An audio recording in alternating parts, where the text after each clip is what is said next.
disembowel me, senpai. Lord. Good evening, everyone, and welcome to the Botch Pit.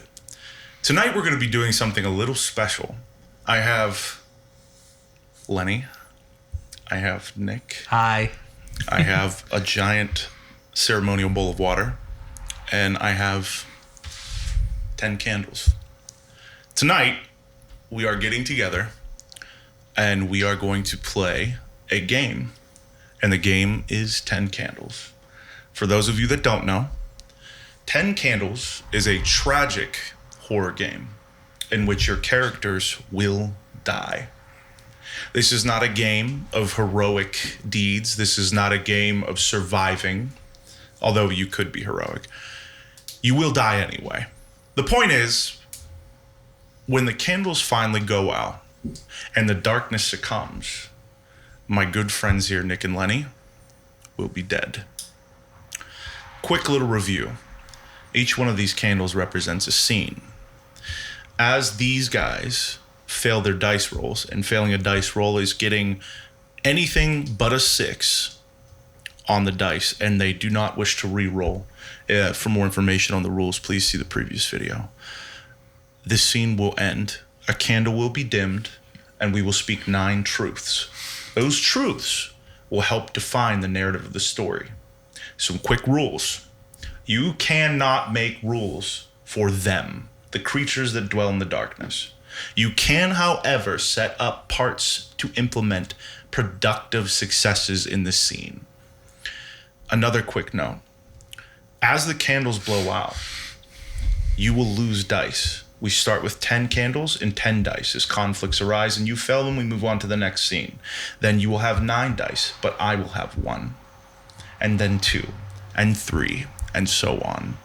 What this means is that when you succeed, should I have more successes, I get to wrestle narrative rights from your success. You still succeed, but there could be complications.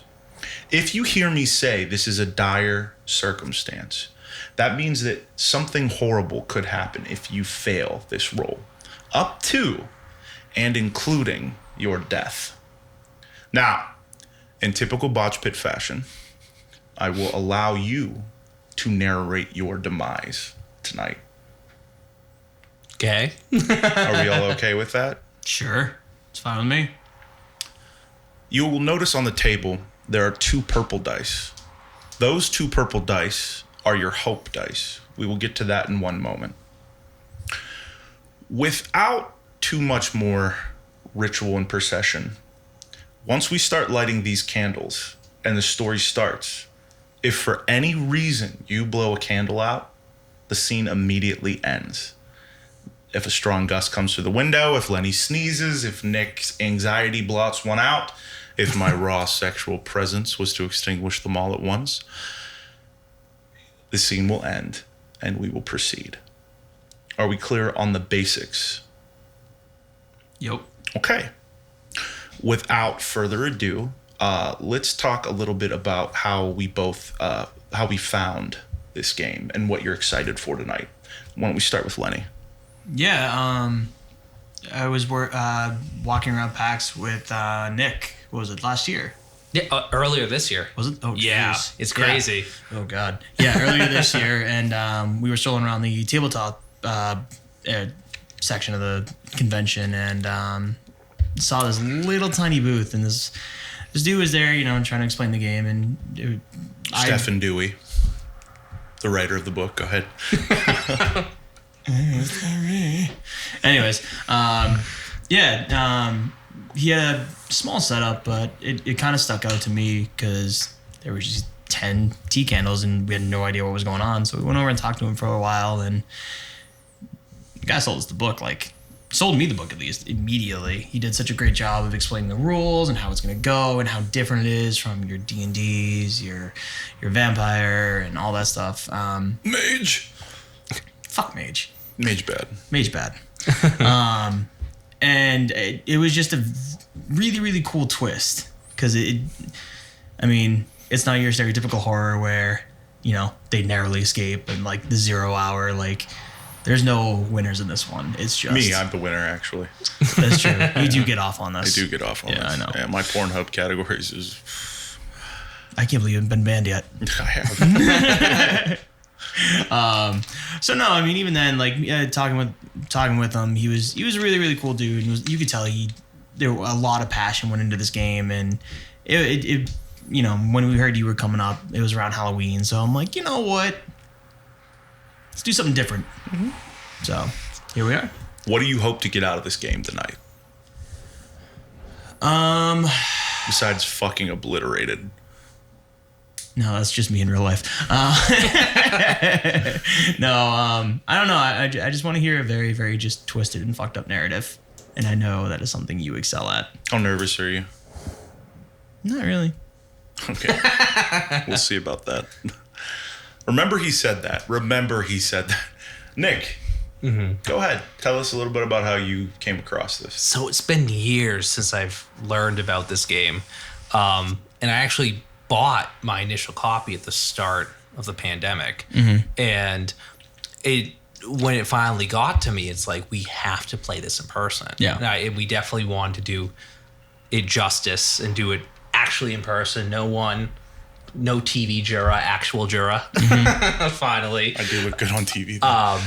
And it was one of those things where it was just like, it's just now the perfect time to actually sit down and do this now that we have everyone kind of in the same state. Mostly. Mostly. They come out at night. You know who you are. Be nice. I'm talking about Neil Patrick Harris. We've been trying to get him on the show forever, and he never comes out. Neil, I love you. You're an inspiration to us all. Please just come on here. He won't shut up about it. I won't. What are you looking to get out of tonight besides me?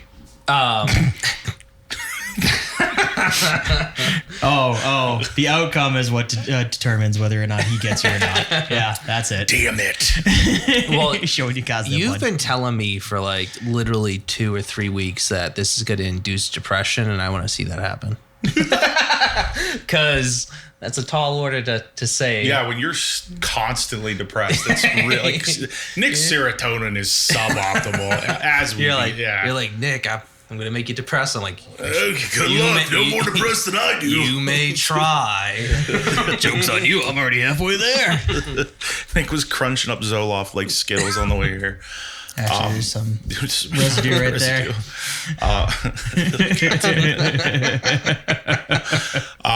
So I first heard about this game in 2015. I followed Mr. Dewey. I followed the game's development quite a bit, and I am a big fan of tragic horror. My favorite movies never end with a happy ending, and I know that's probably more about my psychosis than anyone else's, but in all honesty, I am a firm believer that in order to truly embrace horror, you need 2 components. One component the Botch Pit is a huge proponent of, and that is relieving tension through humor. I am a big proponent of, you cannot shield a person from the ugliness of the things that happen. You cannot shield humans from the ugliness of life. And it is only when you embrace the efficacy of finality that you are free to do anything. And this game really lets you, in knowing that you're going to die, you have 2 options. Cripple yourself in fear, tension, and anxiety, and let your character succumb to its own devices. Or double down and live out your final moments in a way befitting your character. And I think through looking through that lens, even for a moment, however short or long this session might be, we are able to glean just a bit of humor as mortal beings, look into the lens of finality for a few moments. So, will it be funny? Will it be horrifying? It all depends on what your vice and virtues are with that. So, as I said before, if you're looking for an idea on how to build characters, that will be in the previous video. So without further ado, I am going to introduce tonight's module. I know that we had decided on a few different things beforehand, but we changed it at the last minute. in typical fashion.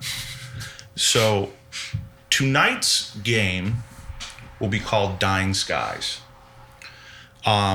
You are all going to be planetary explorers.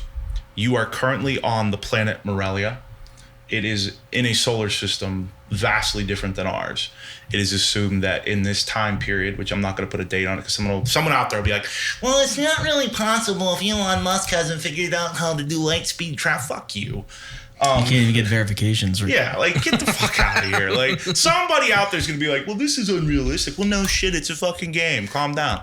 Anyway, suspension of disbelief. So it's a different time period, we're going to say, in the future. On the planet Morelia, Task Force Falcon has been specifically situated in Outpost 1. Outpost 1 is the first of 5 on this planet. They are scattered roughly 200 miles apart. There are regular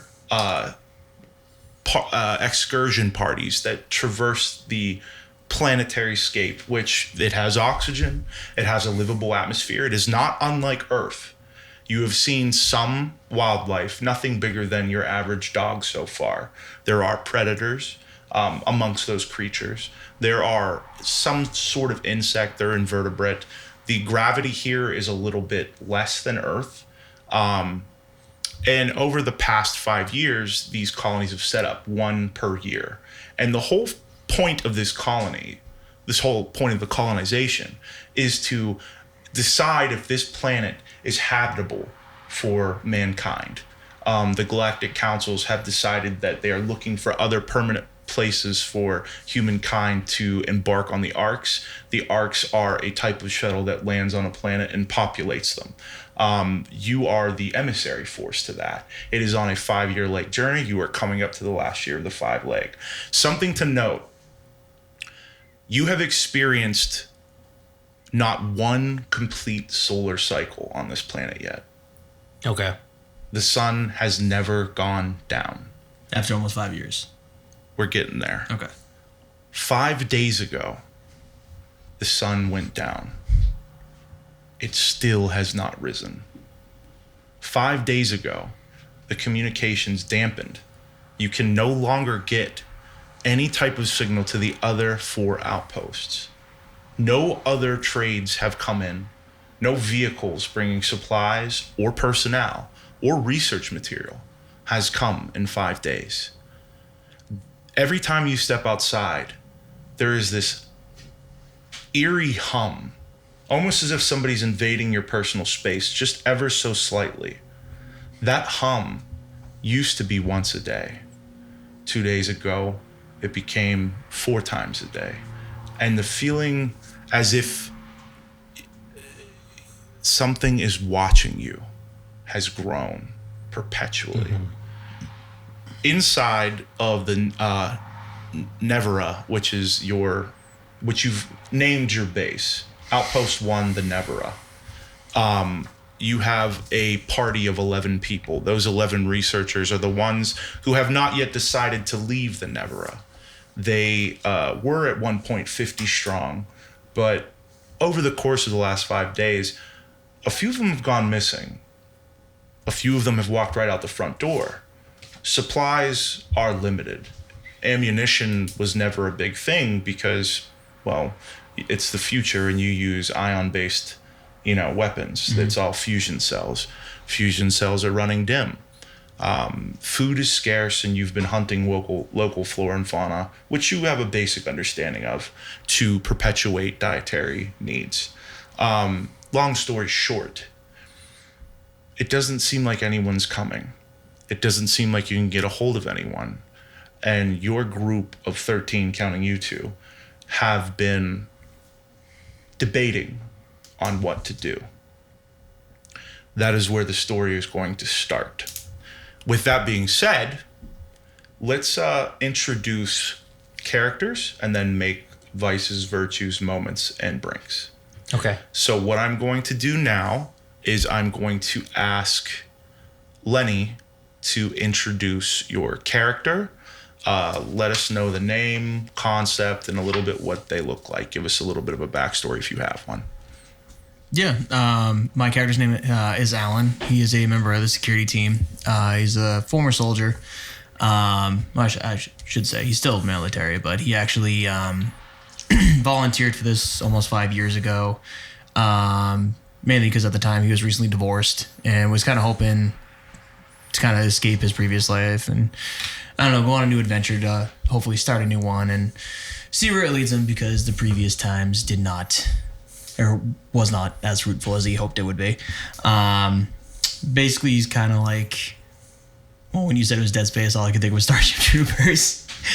He's kind of like Michael Ironside-esque, just gruff and grizzled and just worn from all the years of service and just, buzzed head, military style, some light scarring on his face, but very, very stone cold features, and just a guy you would not want to catch on a bad day.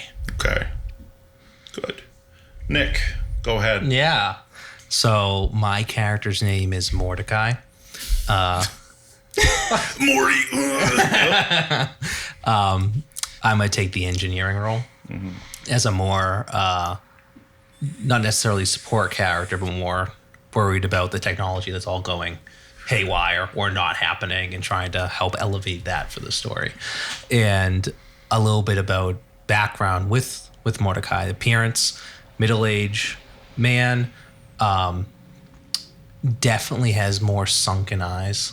The past, not just few nights have kind of hit him harder, but it's more like there's been a string of events that have happened to him ever since taking on this mission. The first of which, and I'll leave it up to you, whether it was through his own fault, because he's the main engineer, that there was a problem with either the hypersleep to get into there, or maybe something happened with an airlock governed by another individual, where I was gonna say the wife died. Yeah, I'll leave it to you, because I know what you like to do. Either sucked out the airlock by mistake, and he had to watch it happen, or death by hypersleep. And so he has a daughter, and you know how you said people were going missing? The daughter, Delilah, I'll leave for you. They can't locate her, and so he's very, very alarmed, and he still has to maintain his job. And now it's globally night. Take a flashlight out and try to find it, and that's when Is it globally night? Globally night, yeah. Is it globally night? You said it was. You haven't talked to anyone in 5 days. Oh, okay. All right, good. Yeah, I'll leave that to you. But again, that's just the general idea. Okay. So I'm going to light 3 candles. Mm-hmm. And then we are going to start with vices. Vices are one word that describes something that causes conflict for that character. You will switch with Lenny, and Lenny will switch with you. At this time, please make that happen. Yeah. Do you have a pen?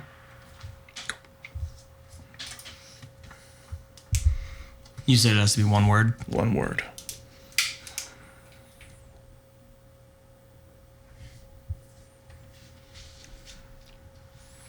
This sets the tone for the show. Mm-hmm. Depending on what you write, that sets the tone.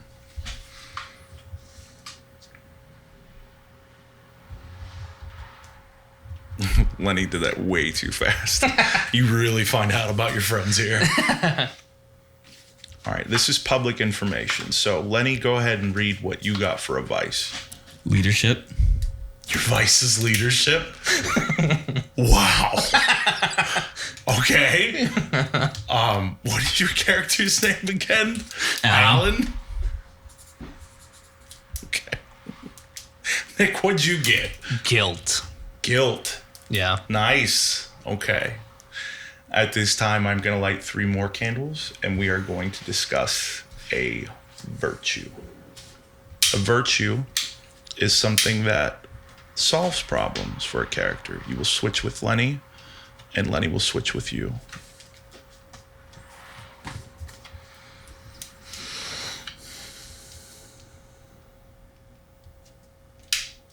Something that solves conflict.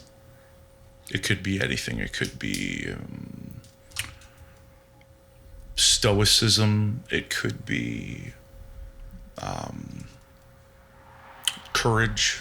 It could be warm-hearted. It could be steadfast. Anything like that. It could be alcoholism for some people. I don't know.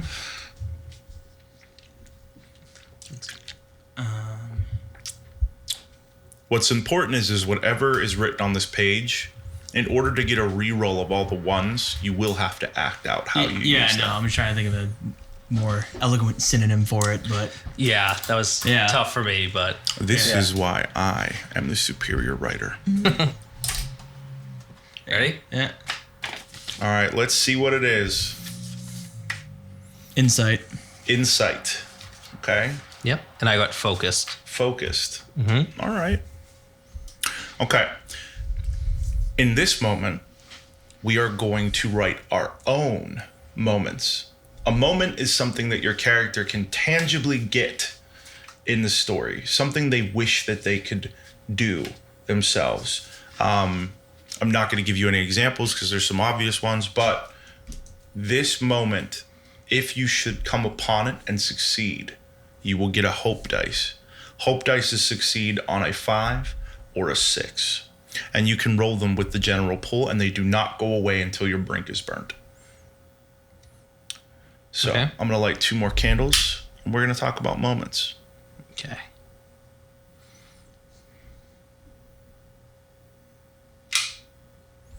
Lenny, what type of moment would Alan hope to succeed at? Leading his team to safety. Leading his team to safety.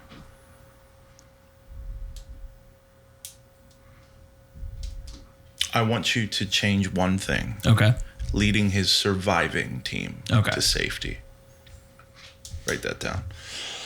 Do you just want me to write leading survivors to safety? Leading his surviving team to safety. This is so much fun. It's so eerie. I can't explain like the ambience and the tension and pressure that I'm feeling like in this game right now already. We haven't even started. Like, Okay. Yep. Nick, what moment would Mordecai hope to achieve in this game? Atonement, so that where he thought he failed in his abilities, he assists on the inverse end. Where he thought his technology and engineering skills failed, he actually helped someone else How would he do that? by ensuring that, well, it all depends on the course of the story. But what I was thinking was that maybe there's a malfunction and he is able to He make... finds that malfunction. Yeah. So where in past times his lack of understanding of the malfunction has ended in lives lost, Yeah. he's able to find the malfunction and fix it. Yeah. Okay, so I would put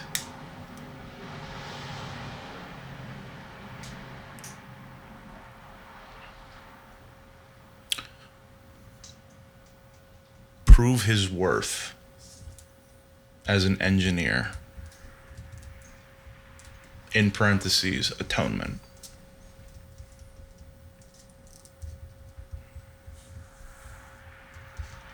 Okay, at this time, I'm going to ask you all to grab your brink.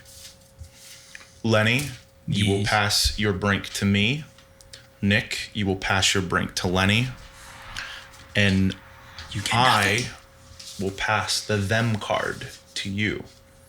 On this card, you will write, I have seen them, and then a sentence describing something about the them. You cannot make weaknesses. You can only, this is your chance to give them some sort of form. Okay. An ability, an action, where they came from when you saw them first. You are describing the monster, not me. Okay.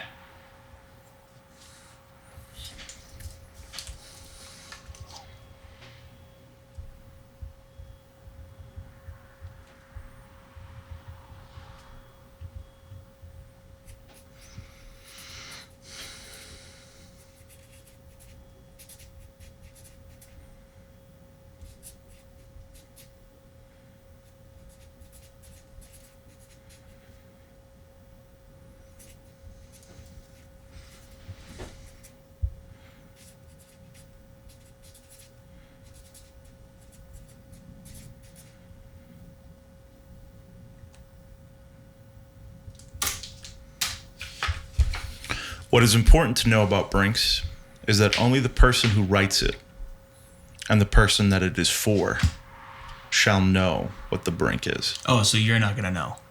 I will not know. Okay. I will only know the card about them and your Brink.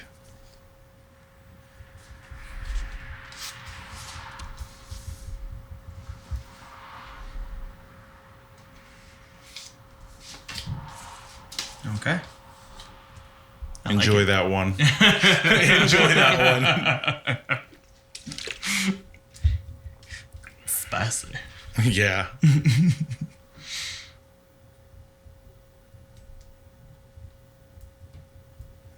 Nick's writing a fucking Sorry. Sorry. It's like a conjunction sentence. I'm not sure if I used an actual word or I made up a word, but let me know. If you need me to say it to you, I will read it to you.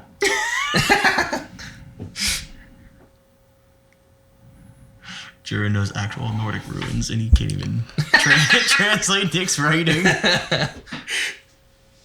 What in the hell? I will read it into your ear. Okay. Oh, all right. I've seen them hunter packs with a leader only by massively to attract before the attack. Understood. Cool. Did you like yours? I didn't read it yet. Ooh. Fitting, right? Yeah, this is good. We are going to light the last 2 candles now. And at this time, the candles will be lit and they will be active. If they blow out, the scene will end and we will proceed. Once this candle is lit, everyone will say in unison, after I say, the world is dark, you two will say, and we are alive. There's one last thing we do before we start the game. I need you two both to record a final message to the world. Should somebody find this recorder, this data chip, this is your message to those people who find it, your friends, your family, whomsoever. This is your moment of sanity before the lights go out. Make it count.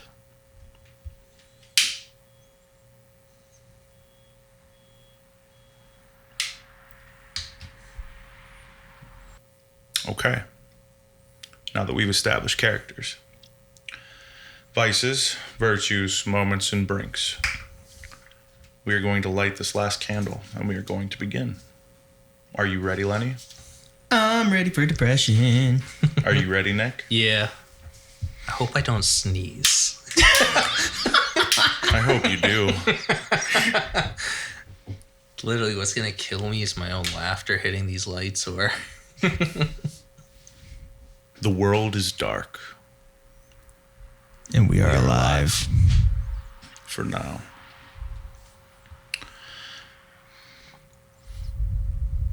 You are stationed in some cramped quarters. You have both been resting from your last night's shift on guard duty. It is dark. It is damp. It is eerily lit. The generators don't have much fuel for additional power, but you are running it on the bare bones. The necessities are running out. You've run damn near out of food, and you've taken to hunting the local flora and fauna. Water is present on the planet, but not immediately drinkable. It must be boiled first to make it potable. There is this strange bacteria that grows here that doesn't kill you, but definitely causes some uncomfortable circumstances to arise. As the scene pans in, you can hear a small alarm, a buzz, awakening you from your R&R, your time off, your 8 hours of sleep. You hear a voice come over the intercom. All available members of Ford Observation Team, please report to the Chow Hall. Again, all available operatives from Ford Observation Team, please report to the Chow Hall. We will be having a meeting in 10 minutes. Thank you. It's the voice of Richard Zane. He was the captain of your expeditionary force originally. He was once very upbeat, but the recent strings of disappearances and dwindling resources have taken something from him, have pushed him to a limit that he wasn't prepared for. This wasn't supposed to be like this. This was supposed to be a fact-finding mission, a beacon, a boon for civilization, for humanity to find a new home. Not like this. You two awaken on a bunk bed. Proceed.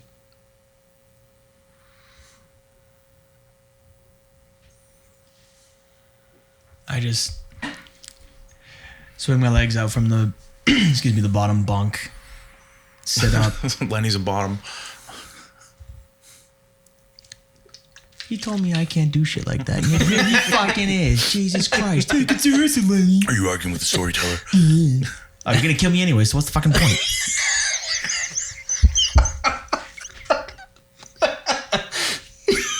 Continue, I'm sorry. The one time I'm done. Go ahead. the one time my ADD isn't kicking in. Go ahead.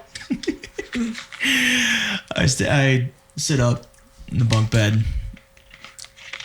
I grab a giant lump of dirty clothes, and I just go, Mordecai, and just toss it above my head. Get up. Captain needs us in Chow Hall. I haven't been asleep the whole time. Okay. I've just been staring up at the ceiling. Okay. And as it hits me, it's like...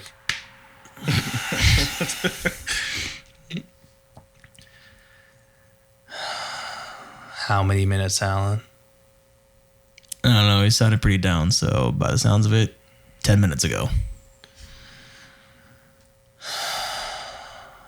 I slowly stood up. I'll meet you down there, Alan. All right. It's not my ass. I promise this time. Mm-hmm. Heard that before. And I just put on my boots and just Head off to the Chow Hall. Okay. What is Mordecai doing in these moments? So initially I was going to slink back into the bed and just reevaluate every decision I've made in my entire life. But today I look over and he was looking in a mirror, right? Yeah. And I see myself in the mirror, like just lying there as though I'm done. I'm like, today's the day. And I just, oh my God. I slowly get back up, go down. I assume it's like a ladder as a bunk bed. Yeah, ladder. Yeah. Make my way down, and I look in the same mirror that Alan was in. And where Alan got ready and went out, I take the slowest amount of time pushing every single button in while looking at my face, no expression at the mirror, not recognizing who I even was. Okay. And as I finish that last button, I grab my bag of tools and I just make my way down as well. All right. As you guys both make your way down to the Chow Hall, obviously Alan has gotten there first and is engaging in his morning breakfast routine. As you, Mordecai, start to traverse the hallway and you get down to the bare opening, about 3 hallways down through flickering lights, you see the other 12 members of your party sitting at a table, and Richard is at the front. Mordecai, I appreciate you joining us today. If you would have a seat, grab yourself some food. We have some stuff we have to discuss. As he says that, one of the other young men, he's in his early 20s, Riley, he looks over and he's like, God damn it, Rich. You have all these administrative tasks every day. You've got these meetings and stuff. Like, aren't we stressed out enough? Don't you have any sympathy for us? Like, it's bureaucracy. It's constant bureaucratic bullshit. I mean, none of us get any sleep. We barely had any food. And now you want to sit down and have another fucking meeting. Is there anything better we could be doing right now? And Richard kind of, takes an assertive stance. You know what? I didn't decide for this to happen. I didn't plan on us running low on food and resources. And nobody even knows if the other outposts are active. So if you could show a little support, a little morale for the team, the mission, what we're here to do, we could all just get through this shit together. Mordecai, can you give us a report on the systems? What's going on? We got flickering lights and stuff. Before we get into the gist of it, can you just let us know how, and he kind of calms down, how the station's doing? I put down my tray of food. I don't even make eye contact with anyone. I just sit there and I'm like, the generators are quarter capacity. The security cameras are offline to conserve power. We are in a rock in the middle of nowhere, and we're not going to be able to make it through. And I look outside, it's still dark. Sunrise. And I finally lift my head up. I don't know what else to cut to conserve power that would leave us in a position to be safe. With you saying that, one other large man, a statue of a man, pipes up, more of a jovial term. So what you're saying is not a whole lot of shit has changed. What you're saying is that we're still running out of stuff. Everything's fucked. And maybe that idea we had the other day where we, pack up some things and get moving to see if one of the other outposts is open seems a little bit better, Rich, maybe. That seems like something that's coming up on the horizon, Mordecai is basically telling us this system is dead. What do you think, guys?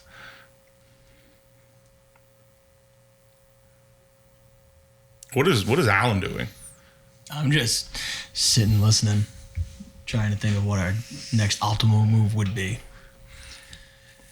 Alan, talk to me here, man. I mean, talk some sense to these people. You survived more engagements outside of this ring and this solar system than anybody. I mean, you were in the military. And just tell them about risks and asset needs and situational awareness. I mean, shit, if anybody's qualified to leave a team out here, it's you. Well, what are the food stores looking like? I mean, we started hunting them little chibi bastards outside. We killed about 5 or 6 of them a day. They venturing further away from the place, though they don't come as close as they once did. We killed, I think, like 4 of them yesterday. I mean, me and Rich are gonna go out there, and Phyllis has mapped out a few of the bedding areas, but there's less and less of them every day. We gotta go further and further out. I mean, yesterday we got halfway back before shifts ended. 8 hours of hunting and only 4 of them found.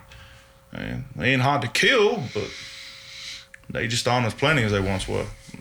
God knows this algae shit's gonna run out soon. We scraped about every fucking rock we can to make the damn goop you're eating this morning.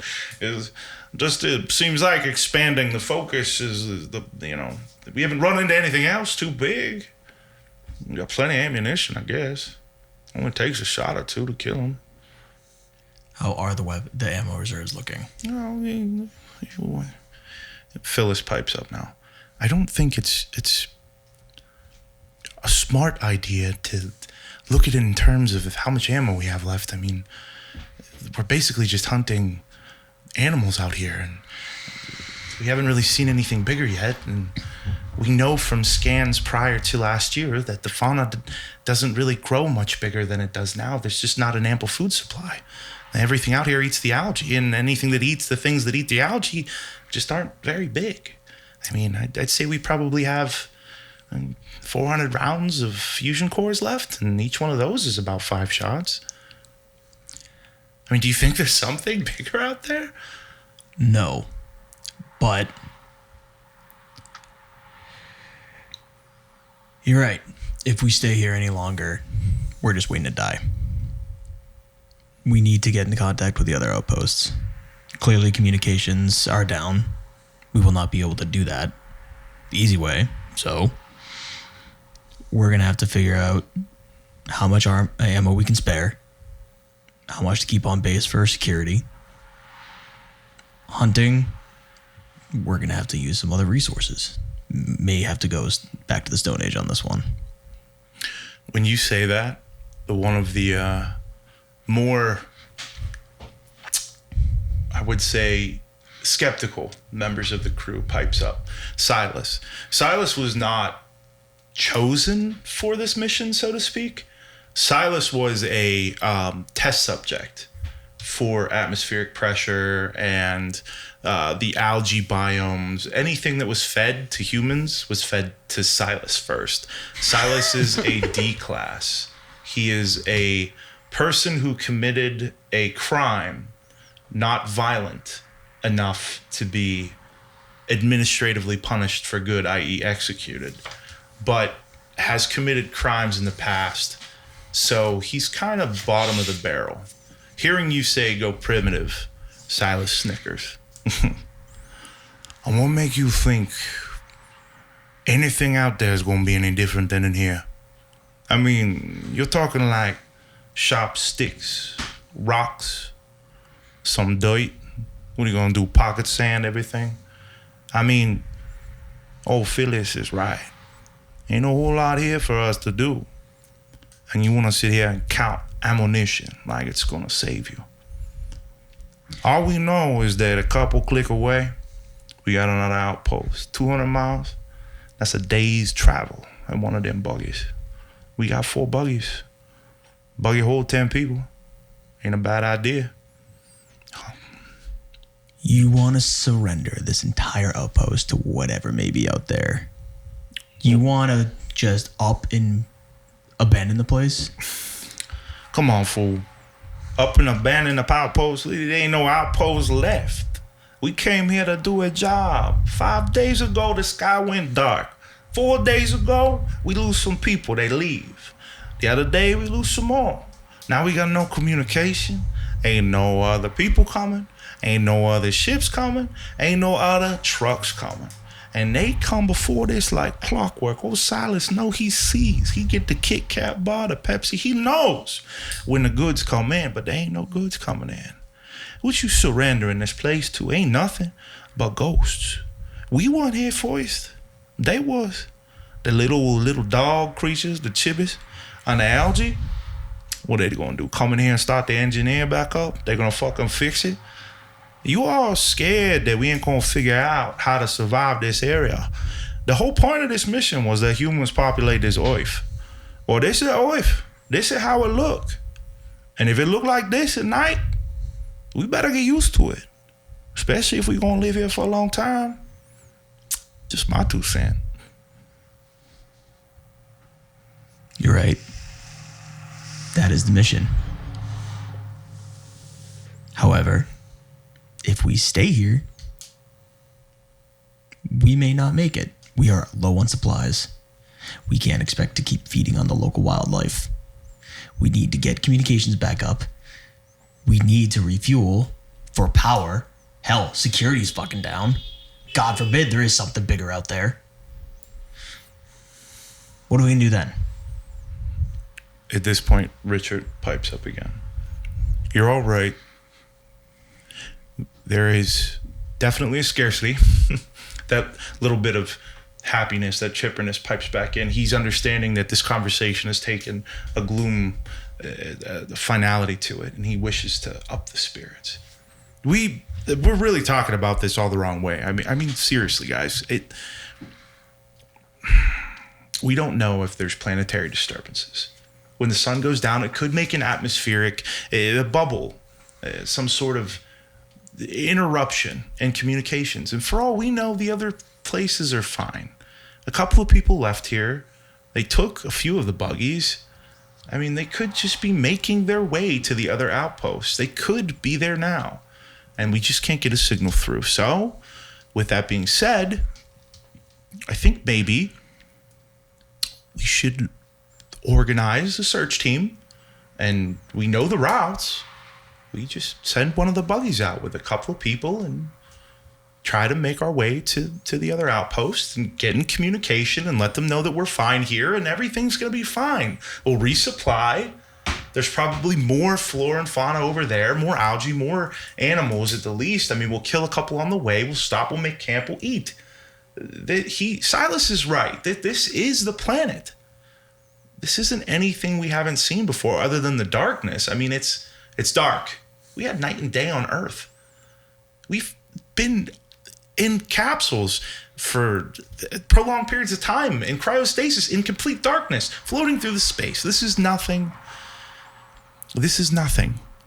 We're going to be fine. And Silas pipes up. Yeah, we're going to be fine. As long as the machines hold up. We don't want any more accidents. Last time we lost a few good people. Ain't that right, Mordecai? That's enough, Silas. Fuck you. I just stand up and I go, you want to go? We'll go fucking settle this right now. Oh, come on now. You a lot bigger than me. We keep talking if we should leave, but no one has yet to talk about the oxygen reserves should we get lost. Not a single one of you has thought about the very necessity it would take to get there. Only A to B, but not how to facilitate your way through there. Everyone paints grand pictures, but no one ever thinks about the intricacies of what goes into making them a reality. What is the oxygen reserves, Richard?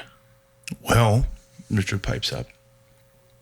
We know that during daylight, there is ample photosynthesis placed by the algae.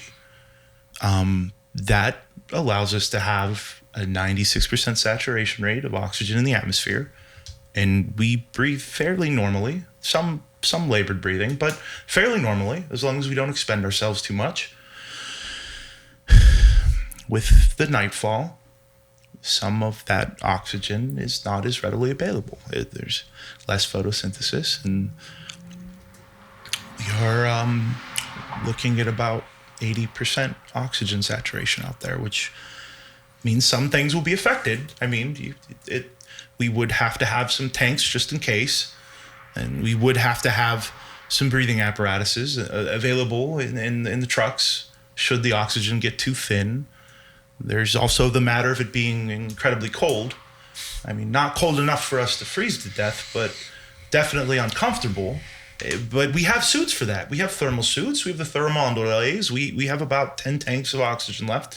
A tank's enough to, keep a truck fairly saturated for a couple of days. I mean, we're talking 2 weeks worth of oxygen in one of those the trucks. They each got 10 tanks apiece. I know it's difficult, but we can't count it out. How many people are in the room right now? Because you said 13 earlier. Yeah, 13 people. Well, Richard, clearly one of us has a problem doing basic math in the expendability of 3 people in here. Who is not going to get the tanks, Richard? With that realization, he exhales. Okay. You're right. 3 of us will stay here. And those 3 people, because there are others leaving, will have more resources, more rations. And the 10 will deploy in 2 of the trucks. That should split the oxygen for at least 4 weeks, should something need to be that long. I don't anticipate that, and I understand your need to anticipate it. 3 of us will stay back. The other 10 will make their way towards Viega. Viega is only 200 miles away. Under 200 miles if you are able to go past the ravine.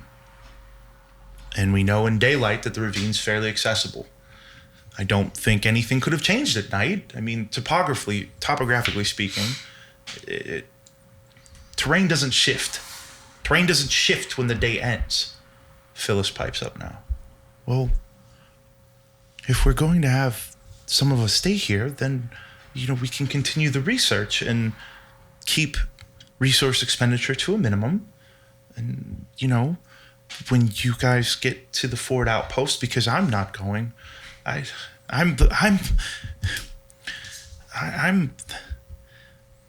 job is to observe the biome and cultivate the algae. I'm not an explorer. I'm a forensic herbalist. That's what I do. I'm a botanist at best. I say that, we take Mordecai's advice into consideration, and 3 people stay here and man the station on low power. We can keep the Chow Hall open, each of the personal quarters, in the laboratory.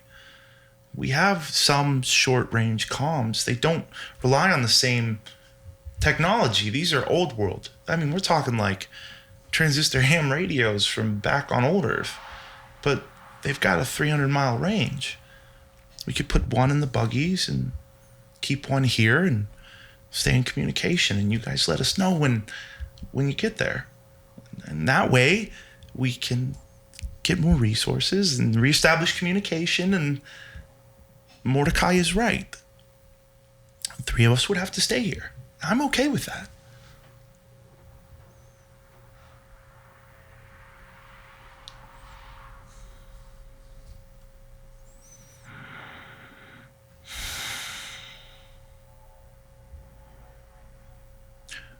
Richard pipes up again. Okay. All in favor of this, raise your hand. He looks around the room. He sees Alan's hand risen. He sees Phyllis's hand risen. Silas's hand's risen with a smirk. Riley's equally excited. The only 2 people that didn't raise their hand is Quinn and Mordecai. Quinn is a child prodigy, so to speak. He's in his early 20s, maybe 21 at the best. He is here for an interesting reason. He has been cataloging the cycles of the solar events. Day cycles, night cycles, dawn, dusk, figuring out how the rotation of this planet works around its galactic star. It's only now that he sees all the hands raised that he says anything. Excuse me? Hi. I can understand why we all want to get out of here and try to move along and get some more supplies, and I'm fine with that. I would just like to point out one very relevant thing. It's dark out there. We have lights, we have sonar, we have all of that. But what we haven't experienced in the 5 years that this station has been open is a day cycle. We're talking 5 years of perpetual sunlight. And it's been 5 days of darkness. We've gone out every day. We've seen how the algae is affected. We've seen the animals venture further and further away from our main outpost.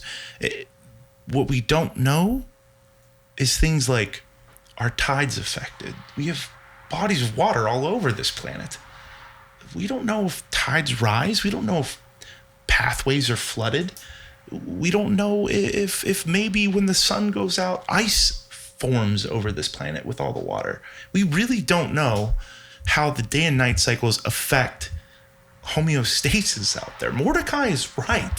We might not have enough oxygen if something goes wrong, but if that's the case, I think we have to risk it. I didn't raise my hand because I'm not going to go. I volunteered to stay here. I have no business on a forward observation team. But I really do think that if we're going to go out there, we have to be prepared. And at the very least, we should probably consider the fact that the route to get here is blocked somehow. Otherwise, why hasn't anyone showed up yet? That's all. Thank you. And he sits back down on his chair, like, very meekly.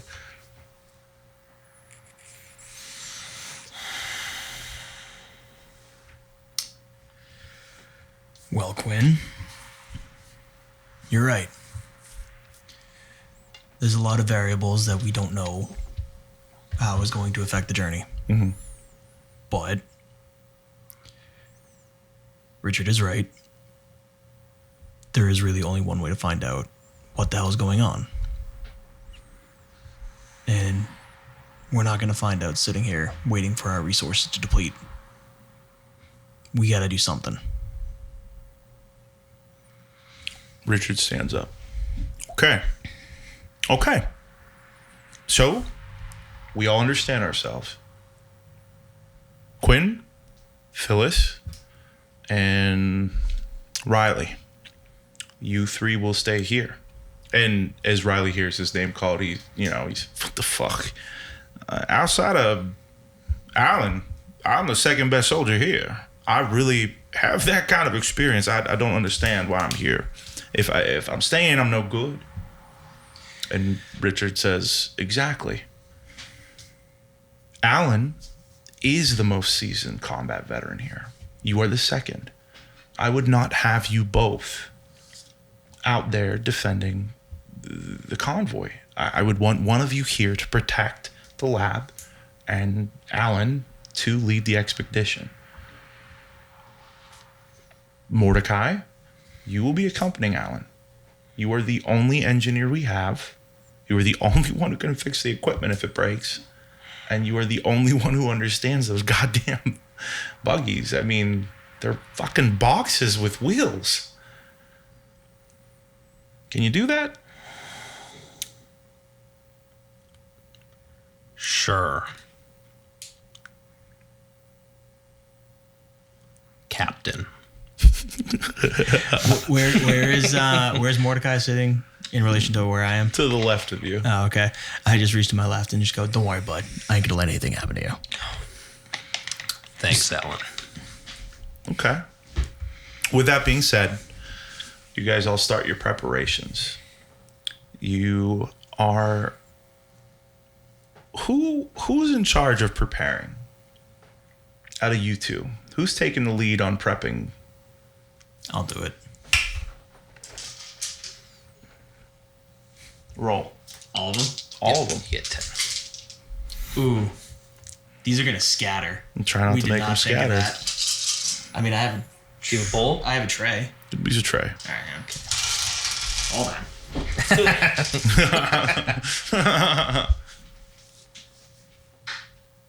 We'll cut this out too. Yeah, it's no big deal. I have to sit through the entire thing anyways when I do it. You guys are doing great so far. I mean, you really are. A lot of emotion. You guys are evoking a lot of like good tension. I just have to start moving it along now. Oh yeah. Yeah, I figured the pulling in the introduction would be... There you go. All right. Right next to the open flames. All right, Lenny. This magically appeared on the table. It really did. How many ones? 1. That'll be mine, thank you. You're welcome. How many successes? Only 6s. 4. 4 6s. Put this one in the top side. Careful, don't blow out any lights. That dice will be lost to you guys for the remainder of this scene. Okay. Unless you choose to burn something to re-roll it. No. Okay. So we'll say that you're able to stock one of the rovers fairly sufficiently. It can hold 10 people. You're able to get, 4 days worth of supplies per person, rations. Not a lot of power cells. I mean, you want to keep the majority of those Yeah. here. So you need to take like 100 cells. Okay. 4 rifles. Realistically, that's it. The rest of the stuff that you have is on the rover. You have, a basic repair kit, stuff like that. I'm going to assume that you each have a thermal suit on. Mm-hmm. And I'm going to assume that you each have your jack-in links just in case you need oxygen. Fair? Yeah. Okay. You gather the remaining members of your forward operations. And is there anything either of you two would like to say to your forward operations teams? Lenny, you are the spearhead. Nick, you are the engineer. Anything you'd like to say to these people before they embark? So, just so I know who is on the team. Oh, God damn it. Yeah, I'm making sure. I know Silas is on it. You, Yes. Silas, Mordecai, Richard,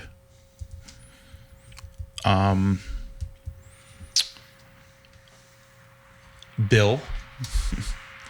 He's an older stoner herbalist, we'll say. He's got all the pills. He's got all the pills. Maggie, your medic.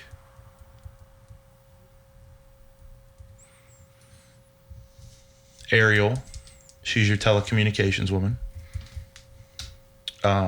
Remy is your vehicle tech. Margot is your weapons analyst and munitions guy. And Kent is a field photographer / holy man. Oh, we got a swoley night with us.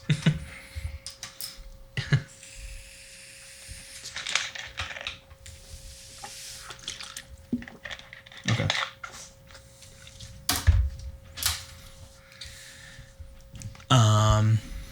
All right, guys, look. I know there's a lot of unknowns. We don't know what's out there. And let's face it, the odds are definitely not in our favor. But we've been through worse, some way or another. As long as we work as a team and don't turn on one another. Silas. Know what you looking at me for? Yeah. We'll make it through.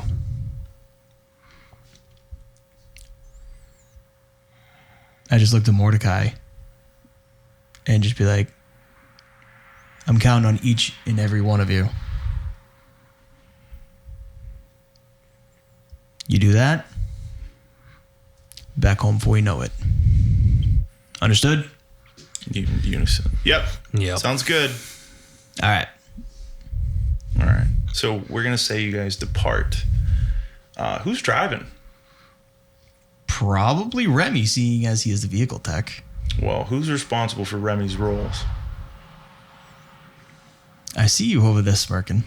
Do you want to alternate back and forth? Yeah. Okay. Yeah. Okay. So we'll say you guys disembark and you get about 35 minutes into your voyage. Through the windows, you can see darkness, not even like a bright horizon. The road in front of you is illuminated maybe 50 feet. The lights on the side paneling of the giant rover let you see probably about 20 feet out on the sides. As you go, you can see, the trees that are there. They're weird shaped. They've always been weird shaped. Every so often, you see one of those things dart, in and out of the tree line. And they kind of seem more skittish than they usually are. Typically, they dart out in front of the trucks when you guys are out there during the day, but they're staying away from the roads. They're staying away from the vehicle. It's not like a typical behavior. Go ahead and give me your roll, Nick. Okay. As Mordecai... Oh, it doesn't really matter. I'll have to roll in general. This is a roll to see how how well you guys traverse the area. And how many sixes? One. You want to re-roll anything, or are you good? We'll leave it with that one. Okay. You guys are going pretty good for a while. As you get about an hour into the mission, you notice that the road ahead seems to have what looks like a drop down. There's also some foliage that seems to have blocked the normal part of the road. A tree seems to have fallen, and some very serious erosion, as if water has just rushed through here and taken out part of the road. Remy pipes up, "Hey, guys, look ahead. It looks like the road's out a little bit here. This is the normal pattern. You can see it on the beacon markers, but it looks like something came through here and just took part of the road out. There's a tree down. I mean, shit's fucking wild out there, huh? We probably got to slow down and try to go around it, but, you know, we're going to need some of this foliage cleared out if we're going to get there. Other than that, I mean, we can go around, get off the road, travel around this thing. It doesn't look like it goes too far out. I mean, I can't see how far it goes with the light, but it can't be that far. I mean, do we have any sort of like sat nav or map on us? You do have a map, yeah. Okay, I'll give you a map, yeah. Oh, thank you. Yeah. All right, I'm just gonna take a quick look at it and see if there's any way around. That's roll.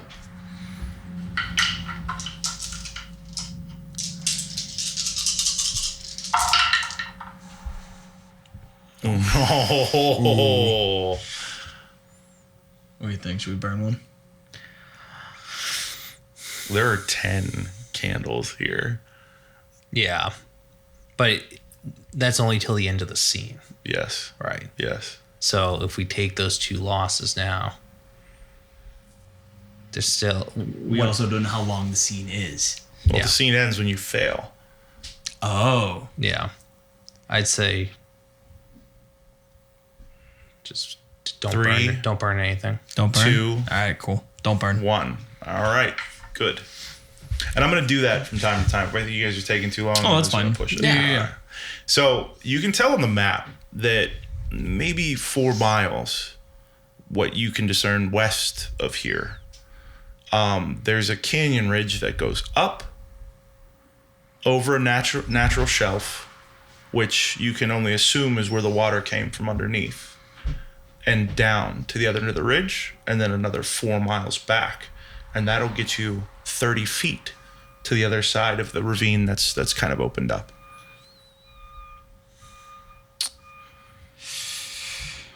I don't know, Remy.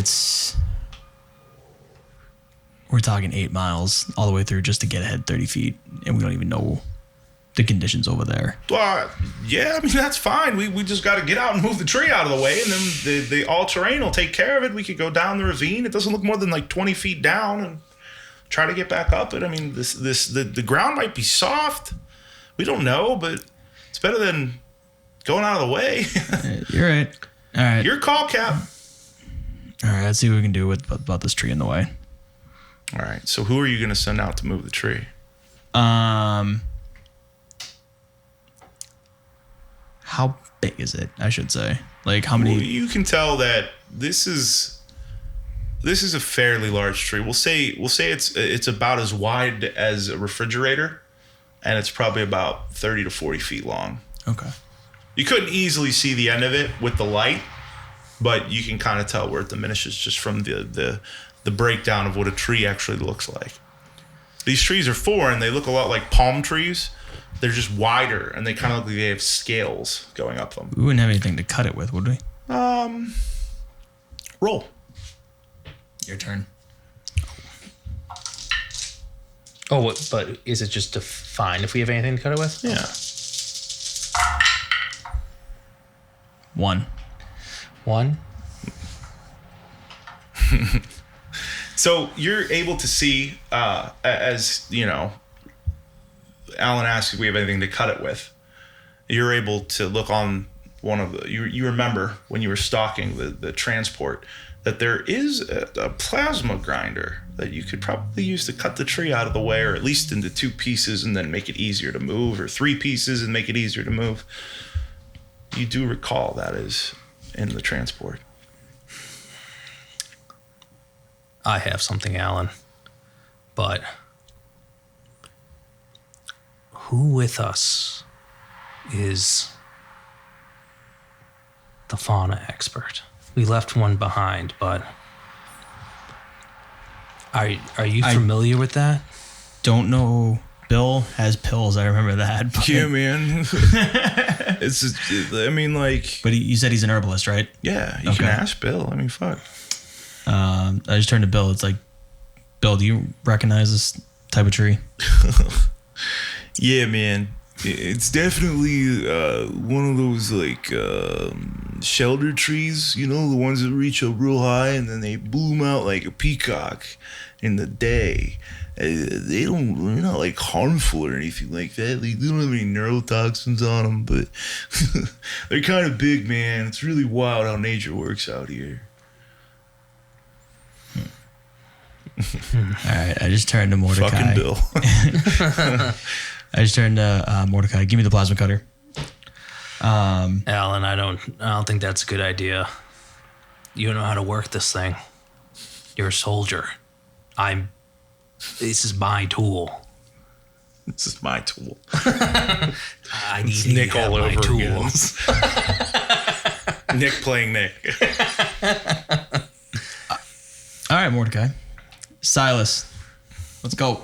What you want me to do? Get your gun and let's go. Okay, Captain, calm down, Bon Capitan. Mordecai. He pulls one of the rifles off Alan. the wall and he goes, "Oh yeah, baby, she's slick, she thick." And loads the cartridge in. He's like, you hear the charge. She ready? You ready? I already regret this. You coming out too, Captain? Yes. Oh, the three amigos. Silas kind of swaggers to the door and hits the button. Door flips open, DeLorean style. We gonna get this shit on the road or what? I just look at Mordecai and like, All right. let's get this done. You got old Mordecai on the toes, boys. I unhinge the plasma cutter from its secured lock position. Okay. And I bring it outside. Okay, you guys get out there. It's eerily quiet. All you can hear or feel, more or less, is this this thump through your bodies. Almost like a wave passing over your body and then going back. You approach the tree. It is slick and scaled, just like old Bill said it would be. You fire up that plasma cutter. All right, guys, you need to stand back from this. Stand 12 feet away. If one of these things hits with the cutter just right, it's going to go flying, and it could hit either one of you. It is a spinning wheel with jets of plasma, like a propane torch. Oh, I thought it was like a... Sorry. No, so you're I good. thought you were like a cutter. No, like you're I saw. good. It Okay. is. We're just doing a little future. It's like Okay. beams of energy on a solid disc. Okay. I was Okay. just afraid it was going to go... No, you're good. You're good. And You kill just him. gotta do it. All right. Maybe. So you fire it up and you start cutting. Mm-hmm. Them dice are yours, boy. All ones. Fuck. It explodes. Oh, I didn't get a success. And You do have the option to re-roll those twos to get, or those 2 1s to get a success. Okay, what if happens? you're willing to burn, One of the cards? your virtue is on top. So your virtue is what you'd have to burn. Because there's still 10 candles left, I'm not going to burn it because I feel like I would want to use it later. Okay. Then, with that being said, we will darken our first candle. Okay. Watch out. That's probably a better idea. Okay. What happens when a candle is darkened is we establish some truths. The first truth is the world is dark. The second truth, because you failed, you may establish, Nick. Begin. Okay. So the truth is...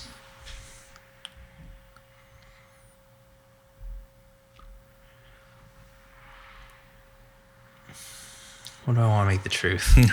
This is the hard part, because you can either make it so it helps you, but it might mess you up later. The truth is...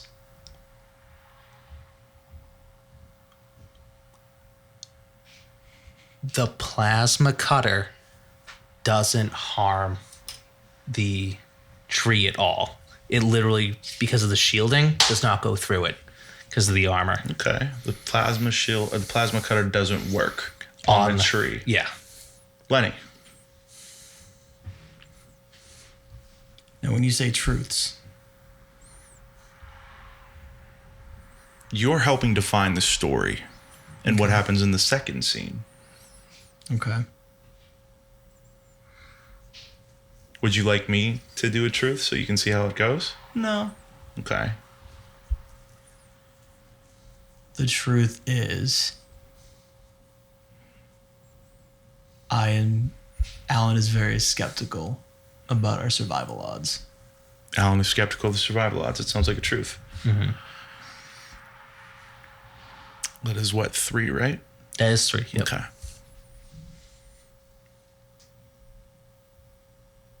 You can see something glowing off in the distance. Nick, Mm-hmm. your turn. Okay. 5 more to go. To roll. No, 5 more truths. Oh, 5 more truths. 1 truth for every candle left. Oh, I see. Okay. The truth is that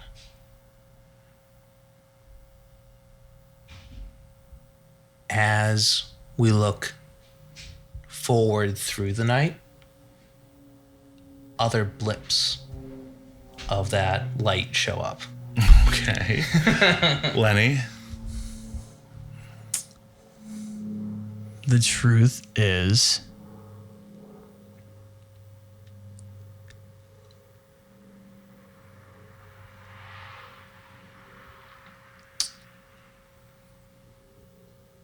ooh, that's tough. Lenny's trying not to fuck himself right now. Yeah, I am. Or dive into it. Really just back up into it. That dick's coming one way or another. You just So it could just be anything. It's not- anything at all. The truth is, Alan has done a lot of shit in combat zones that he regrets. Okay, I'm gonna make you pay for that. Oh, I know. The truth is, Silas's barrel of his rifle isn't pointing down. Okay. 2 more, boys.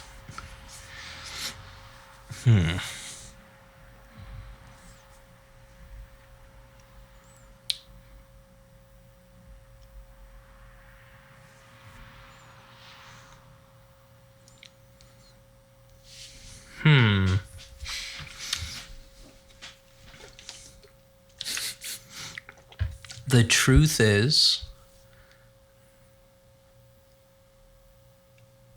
the second dune buggy has most of the repair tools.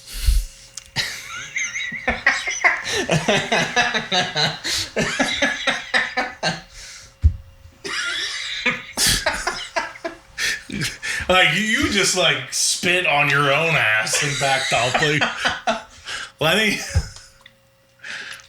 give me. The truth is, I realized a real vindictive person could fuck Fuck everyone's day. No, I'm kidding. I got one. That was good, Nick. That's really. Thank you.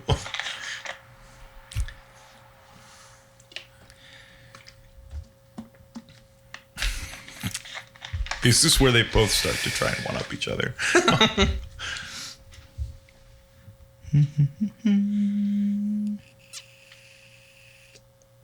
Okay. The truth is, Kent. Actually, before I say that, did your family's accident happen? I can't. Oh, okay. Cannot right. back up meta. Oh, okay. I wasn't sure. You're good. Okay.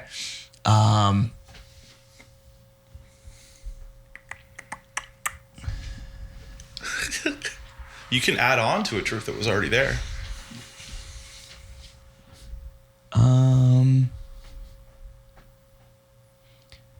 The truth is, Silas used to be in one of Alan's squads.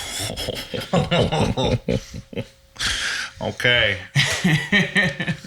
The world is dark.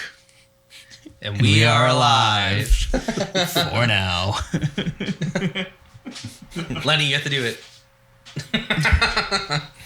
Okay. I'm sorry. Give me one of those dice. And the rest of the dice, the other 9, are returned to the pool. Sorry, Nick, I hit your mic. It's okay. You're good. Return to the pool. Those are your 9 dice. We proceed to the second scene. You have been working at that tree for a hot minute. Mm-hmm. You stop for a moment to examine your cut. Other than a few burnt segments, that plasma cutter that goes through solid carbide steel, titanium, alloys that are space age in seconds, used to cut and pry people from dangerous situations, has zero effect on the tree at all. You have both noticed this. This is not normal. You've cut through these trees hundreds of times during the day with the fusion cutter. It's at that point you hear a very, very familiar sound behind you. You recognize that sound as a rifle's charge bolt being activated and the safety being taken off.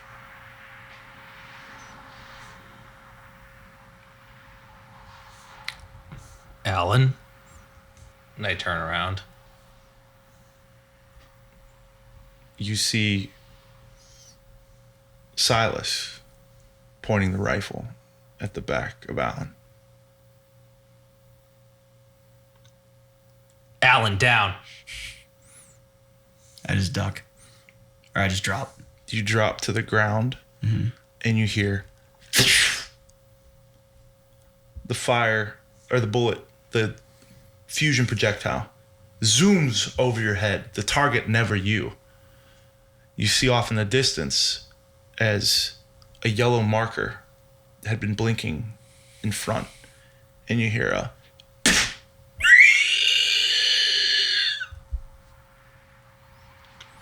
what the fuck was that? The fuck are you doing? You didn't see that? No. They marked the thing, it glowing in the distance, waddling around like Get some. back to the truck. Get back to the truck. Get back! He charges another bolt. Get back to the truck. I immediately shoot up and just start like looking where he was shooting. Okay, off in the distance, you can see what looks like when you crack a glow stick, but as if it's been broken and splattered in an area about 150, maybe 200, it's impossible to tell, feet ahead of you. And that screeching noise continues. Jesus Christ, we're gonna have A lot of problems going on right now. Get back to the truck now. The fuck is that? I don't fucking know. I don't plan on standing around Turn and the find out. floodlights on and get ready to take another shot. These fucking one of these things. I just run back to the buggy and just like, turn on the high beams, turn on the high beams. The high beams flash on and cast out in front of you. You can see something that looks unfamiliar to you. And as the light hits it, it scurries down and you can see dirt flying up and bioluminescent glue glowing around the hole that it went into. The last thing you can see are what look to be some sort of tendrils as they slither down into the ground. Fucking, what the fuck was that? What was that? Did you see that? I popped that thing from over here. Come on, Alan, you ain't seen a better shot than that. All I'm focused on is the round going over my fucking head. You got to the ground, come on. No warning, nothing. Would it want to spook it? If I said anything, it would have spook it. I wouldn't shoot you. If I wanted to shoot you, I'd do it when you sleeping in your bed. We've been through too much shit, and you might be a piece of garbage, but I'm a piece of garbage too. And we pieces of shit gotta stick together. Right? I want to fucking hate him so bad. Welcome to character building with Jura. Come on. And he looks back at the ship, or at the truck. Get old Mordecai in there. We got to figure out a way to move this tree, or we got to figure out a way to go around. But I don't want to stick around for more of these things. And as he says that, he gestures vaguely. And you can see off in the distance, imperceivably far, but just like a single candle can light for miles, little yellow blips, as if fireflies in the distance. How many? You watch for a few moments. 1, 2, 12, 30. Imperceivably far away. Mordecai, where are we at with this tree? It's on the ground. It is not moving. None of these tools work. You hear the speaker pump up. Maybe we could just push it with the truck. Huh. I just wave him on. All right, let's go then. So where are you guys at while the tree's being pushed? To the side. To the sides. Okay. So just aimed at all these blips. Roll any.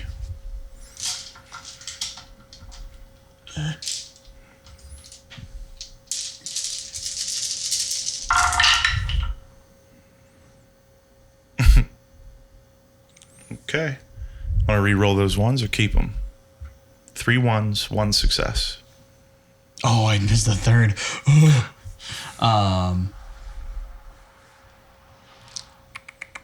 3, 2, 1. Letting it ride. As the truck pushes forward, you can hear when the tires are gripping the dirt underneath it. It's hardened soil, but this alien terrain still has some give as the absolute horsepower and torque of this space-age machine throttles its fusion turbines up, and the tree starts to move inch by inch by inch, a few more feet, as all of a sudden it drops and rolls down that ravine and settles at the bottom. It has fallen down the ravine and settled at the bottom of it. All right, let's load up. Remy looks at you one more time. Load up. We got 4 rifles. You sure you don't want to take a few more shots out here? Maybe scare them off, make some noise? We know that them dogs are afraid of us when they make noise. The less attention, the better. The dogs are the prey. That's what feeds on them. Yeah, he looks at you real sarcastically. Yeah, no, the fucking engineer knows all about the biomes now. That's what you was hired for, ain't you, Al? Ain't you Mordecai? You the scientist. And you hear as the rifle decharges and the round goes back to safe, and he slings it over his arm in a very militant manner, and he goes, anything you say, boss? When he goes back up under the truck and loads in. And you can hear him talking to the other people. Did you see the fucking shot I made? I blew that thing's head off all the way over here. And it just goes on. And So one of the buggies, or I should say the buggies, do they have like front doors and stuff like that, or is it all into the back hatch? no, there's a very, very back emergency hatch, a roof side hatch, and 2 flash hatches on either side. Okay. So there are a total of 4 points of access through these vehicles. Okay. They cannot be opened from the outside. They can only be opened through an armband that you have on your arm or from the inside, and that is it. Okay. I am going to get back in.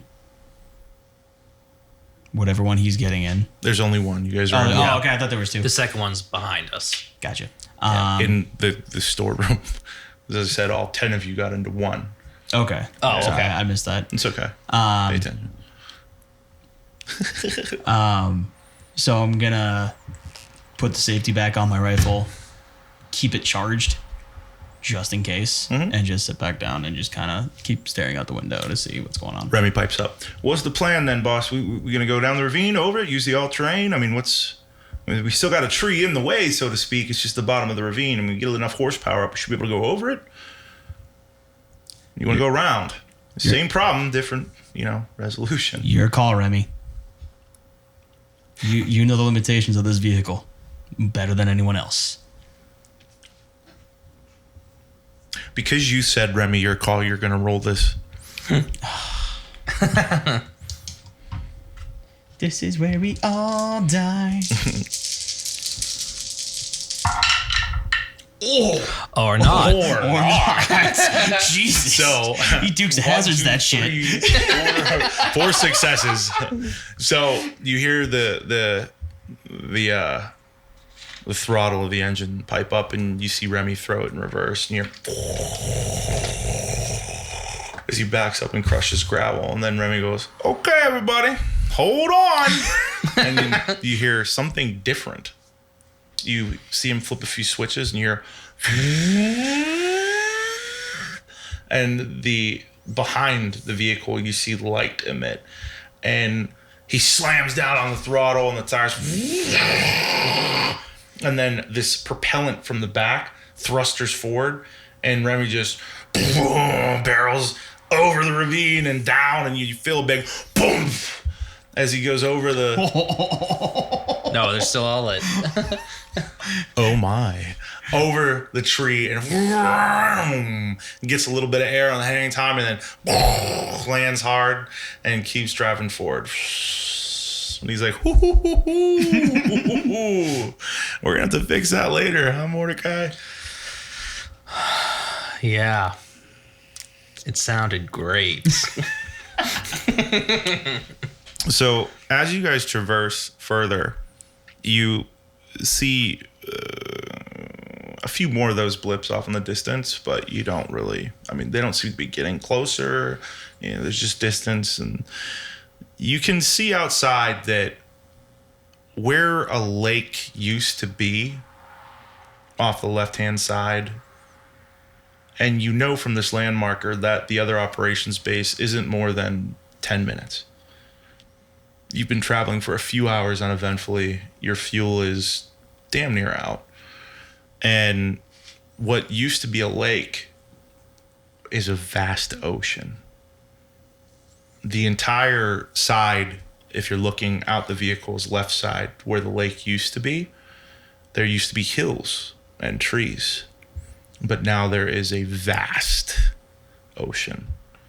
It's almost as if the water swallowed up all the hills. The water's also a lot closer to the road than it once was.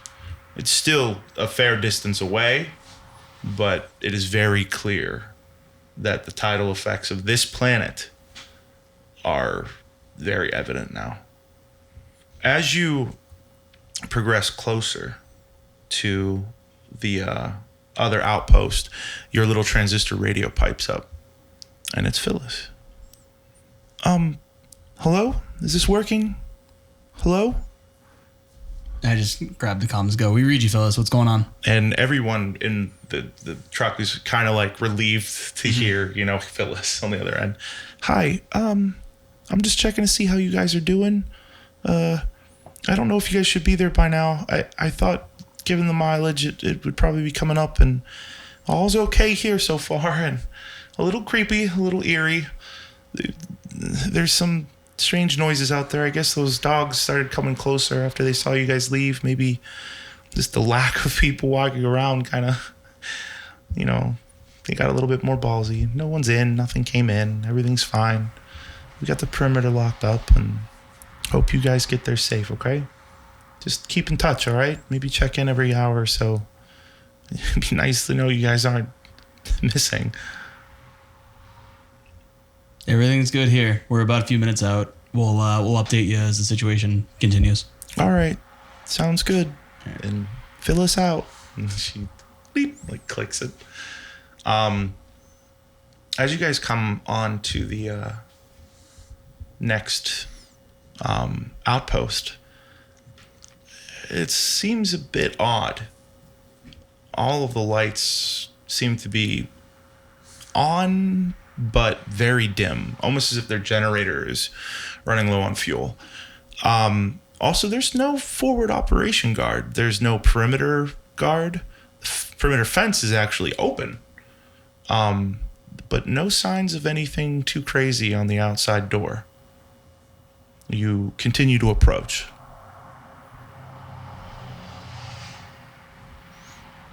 You said Dewey? I said you do. Oh, okay. I just turn to Silas and Margot. Just be like, hey, this isn't normal. Be ready for anything.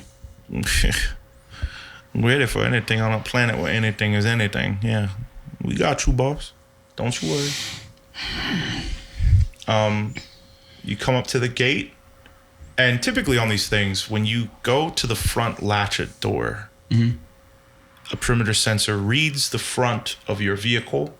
It identifies the TAC number, and the door opens. The door doesn't open. I thought you said it was open. The gate is open. Oh, okay. The door is not open. Gotcha.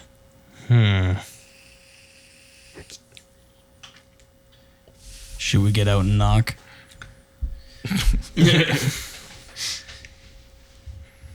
I'd like to step up a little bit and walk my way to the front because I know we're probably stopped. Okay. You guys come to a stop, and you tell Alan you want to get out?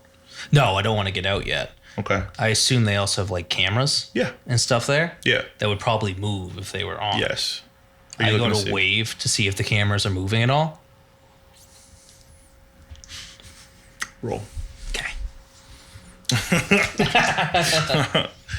Building tension. Ooh, all right. I got one and no ones. The camera on the left side doesn't move. The camera on the right side is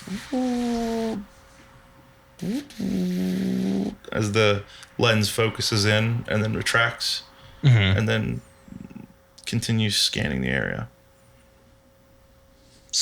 So it doesn't really even notice us there. It's gazing more around the perimeter. Yes. Uh-oh. What's up? Yeah, something you want to share with the class? Silas pipes up. Seems as though their security is probably down as well. But I mean, they got something operational. Yeah. You don't think that's weird? I mean, left one could have shorted out. Could have been anything. One less camera, less power. Typically, security is the last thing you bring down.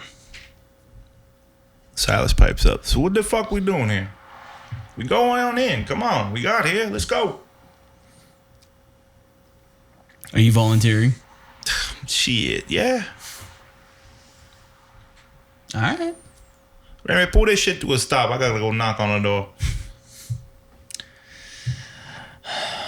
Remy halts. The creak of the brakes. He's like, hey, just letting you guys know, we only got about a quarter of a tank of fuel left. At any rate, we're going to have to swing around to the fuel pumps and try to refill. I mean, you guys want to try and get in there and make contact, establish everything, check in with Kirk. He's make sure everything's okay. You know, start talking to people. And Can I have another card, please? Just write names. yeah. God, they're so far away.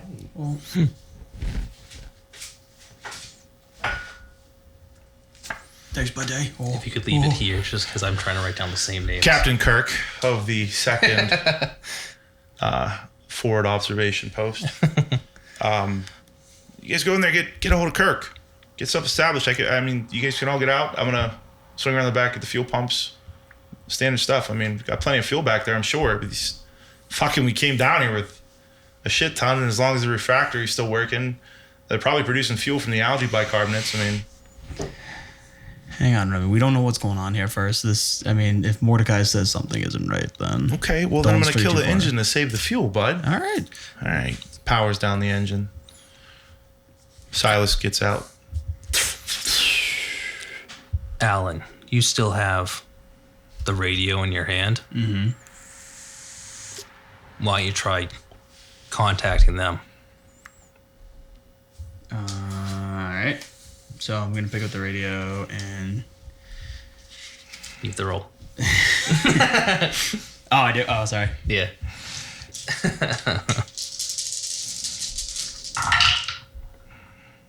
Oh, that one's Jesus. That one's cocked. Die. Go ahead and roll that cocked die.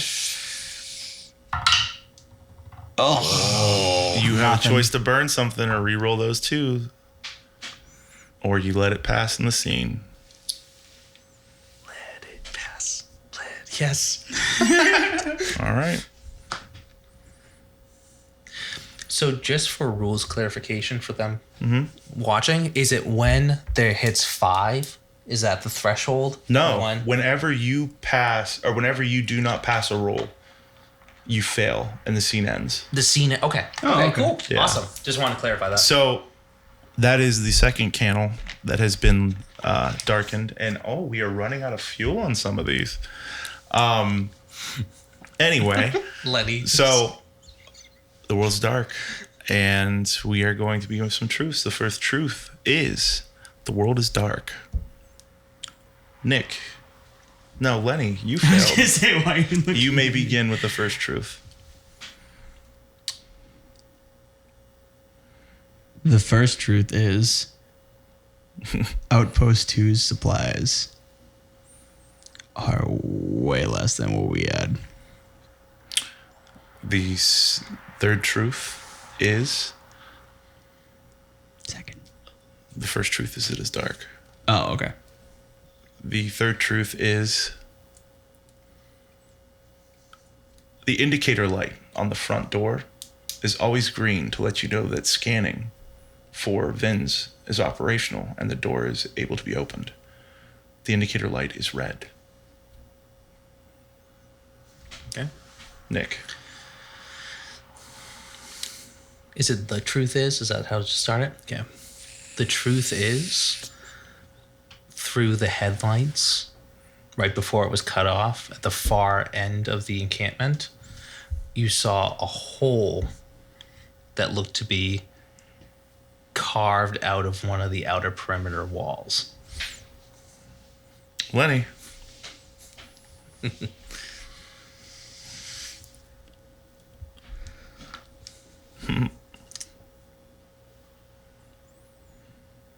The truth is there was a mutiny. Okay.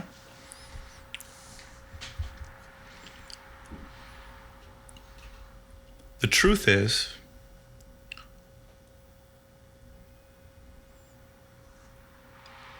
Outpost 2 has always been the outpost designated as the weapons cache.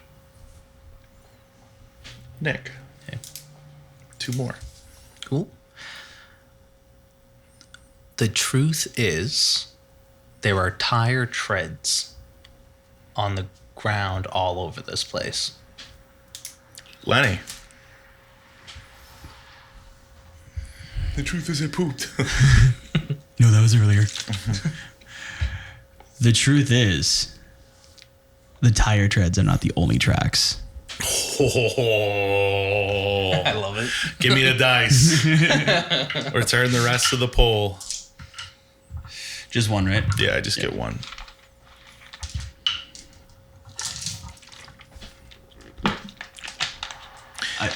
As you try to call out on the signal, you first get back some static. Mm-hmm. As you call out more, the static clears up. Hello. Hello. Hello.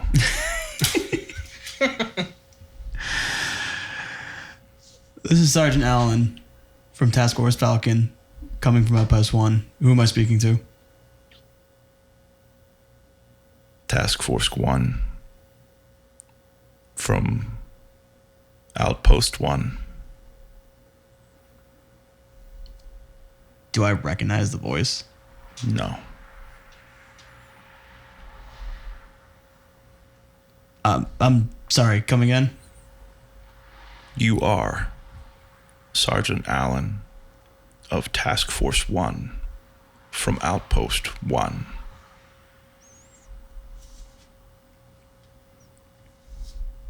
This is correct. And whom am I speaking to now? You hear the voice strain. My name is Lieutenant Kevin Alvin of Outpost 3. You say Kevin Alvin?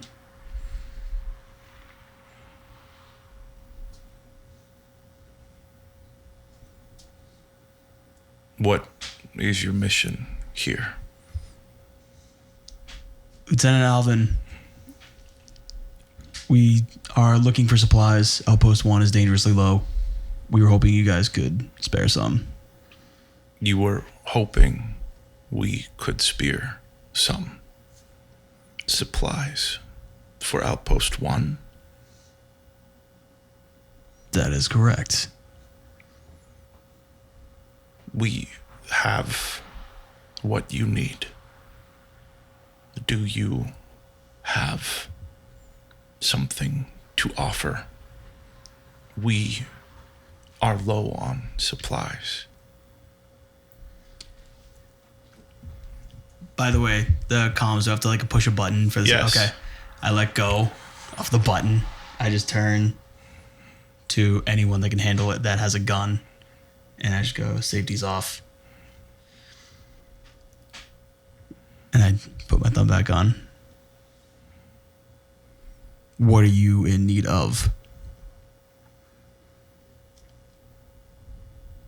We are in need of cells, photo cells.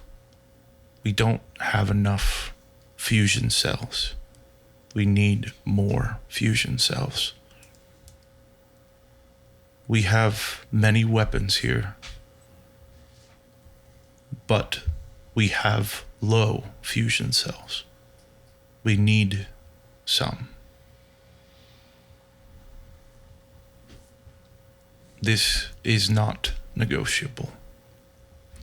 I just reply back. Now, Lieutenant Alvin, correct me if I'm wrong. Ain't Outpost 2 supposed to be the weapons cache? And you guys are low? Post 2 was the weapons cache. There was an incident, and we depleted a bit of the ammunition. And I just go, who is commanding officer of this outpost? The original commanding officer, or who's in charge now? Sergeant Allen. I'm sorry. You said previous commanding officer. Yes. Kirk Alway. He is no longer with us. May I ask why? Yes, you may. 2 days ago, my envoys came here. When we got here, at first, Captain Kirk was very aloof, detached. He had 20 men here, and those were the men, 20 people here, and those people were the ones stationed here. He had reported that some had left, or, in his words, had gone missing. The next day, well, if we can call it a day, a few hours, maybe, who knows, 9 people claiming to be from Post 1 arrived. Over 2 hours, 2 hours of contact with the site. We fed them, we clothed them, and we tried to get the resupply ready. Every one of them, off, detached, aloof. Slowly, they started to pick off members of Outpost 2. I witnessed an engineer from Outpost 1 remove the throat of our chief medical officer from Outpost 2 with his bare fucking hands. A riot broke out. A fight for, I don't know, the claimed. And then that thing glowed outside the fence. And then they started screaming. 9, 10, 11 people in here screaming, standing still with their mouths open and screaming. The temporary moment was enough for us to subdue them permanently. And once they were subdued, that thing tried to get in through the back. It made a hole through the perimeter in the back, but it never came in. We have video footage of it. Those that died of their wounds here, after 4 hours, their bodies were completely dehydrated, nearly mummified. Like all the fluid in their body just left. There are not many of us here now. And every few hours, something comes back. I can hear it outside. Now, if you were from Outpost 1, have you had any contact with the light? How is Outpost 1? Is everyone okay, intact mentally? Are there faculties about them? Before I let you in here, are your people your people? You understand this is important, Sergeant Allen. Out of character. Yeah. Did I know the previous 9? You would have had some vague understanding of who they were, but you remember specifically that 13 left.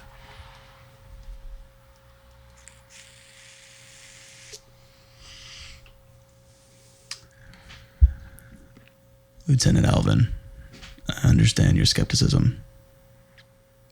I'm sorry about your ordeal and what you've been through. I can tell you right now, everyone in this buggy and everyone back in Outpost 1 is of sound mind. I've known these people a long time. Some more than others. You said 9. Yes. From Outpost 1. Yes. There were 13 Yes. that left. 9 living. 4 body bags. They brought them in with them. They laid them in the morgue. Those bodies were the first things to get up.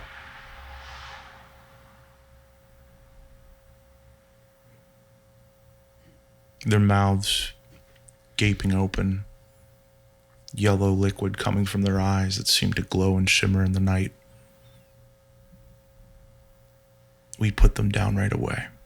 We figured some sort of fungus had gotten into them, something we hadn't discovered yet. Sergeant Allen, I will let you through this door. You need to mind the mess at the front. You and only you will disembark from your vehicle. You will meet me in person, and we will have a conversation over closed comms over what happened here. Then I will help you resupply. You will help me repair my defenses, and we will decide how to proceed from there. Do we have a deal? You can't have much fuel left. I just take a look at my entire squad behind them, just kind of gauging their reactions. It's ghastly. They're all understandably tense. Except for your buddy. Silas just kind of seems, the shit's hitting the fan. Whatever.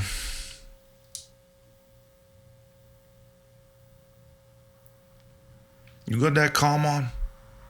Yeah, I'm here. Oh, sorry, that was Silas. Yeah, you got that comm on? My finger's off it. He don't know what you look like. All he knows your voice.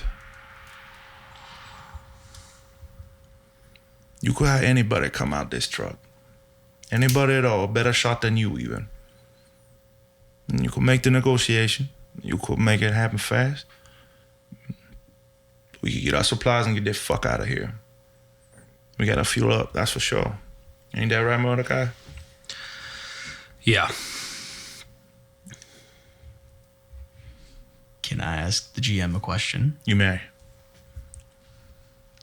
I've known Silas a very long time. Mm-hmm, sure. Was he like this when we previously served? What was his Silas was demeanor? a fucking psychopath. In fact, the old you would have loved him. It's not my question, though. Mm-hmm. Has his demeanor changed over the years? Not a single fucking moment. He might be a piece of shit, but old Silas is the devil you know. Remy pipes up. Cap, he's got a point. You know, we could drive it in there. You could drive it in there. I could get out, pretend I'm you. That way you can observe everything, see if everything's on the reel. And that's it. We're good. We get the supplies.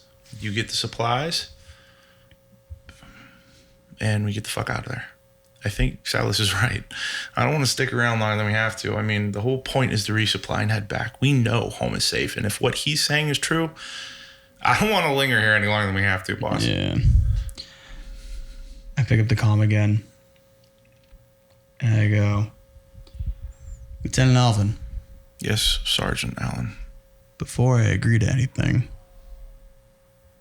you mentioned you were from Outpost 3. Yes. What's the situation over there like? We left Outpost 3 2 days ago. We left it looking for supplies. We hadn't seen any caravans in the past few days. And our local wildlife seems to be deterring itself from the building. On the way over here, we have seen blinking lights in the distance. I wasn't sure if that was maybe another rover, but there seems to be a lot of them. Maybe it's people from 4 and 5. We didn't stop to check, obviously, with the dark road, and the road halfway back to Outpost 3 has been taken out by some water. It seems to have a river through it now. We had to take a 3-hour detour to get around it. It seems to be a delta that happens when the night falls here.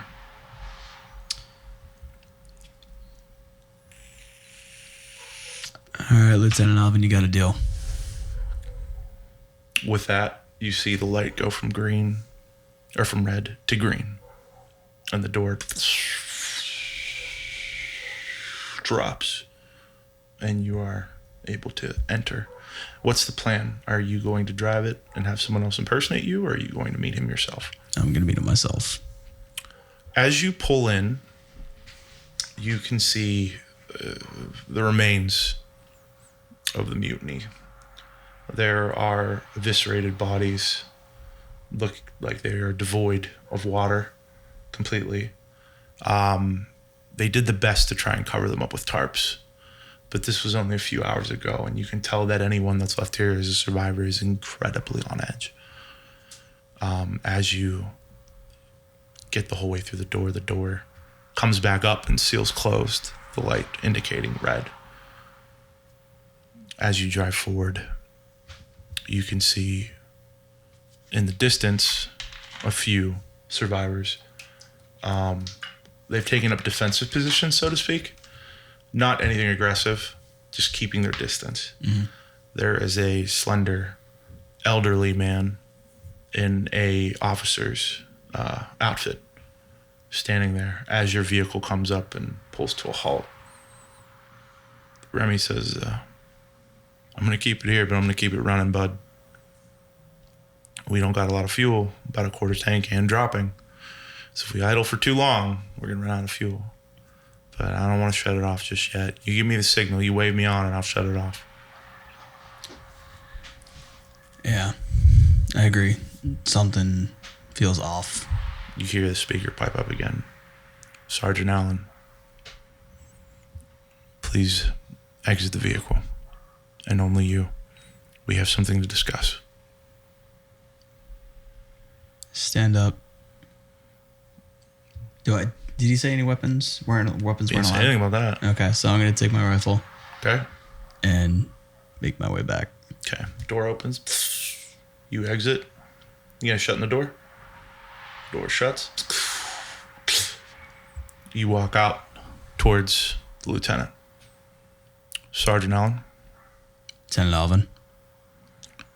He extends his hand. You can see it's kind of scarred, a cut on his arm. It's good to meet you, sir. It's good to meet you, Sergeant. As you can see, there was an incident, as I said.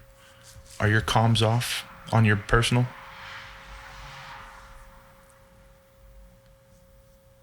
Yeah. He gets close to you. You have your weapon. He doesn't. Mm-hmm. Is it trained on him? It's more just kind of At the ready. Yeah. He gets up close. You have to understand something. This outpost isn't safe. I've been keeping it from the remaining 9 we have. Every couple of hours, we hear these noises. But the last 2 hours, we've lost 2 people. I found the first one's body disemboweled, slumped over a table. The second one got dragged through that hole. I keep telling my survivors, my men, that we're sending out envoys, one-person crews on small rover wagons. These people are scientists, Sergeant. They are not men of war like us. They are not equipped for these type of things. We need to take the strongest among them and try to fortify this location before we leave this location. We need to make it safe and secure so that we can all leave here safely. We have 2 rovers left. And we only have enough oxygen for 6.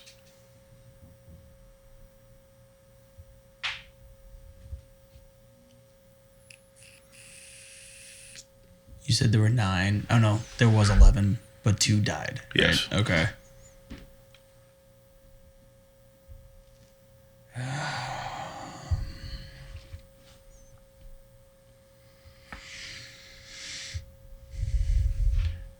What's the status on on security measures?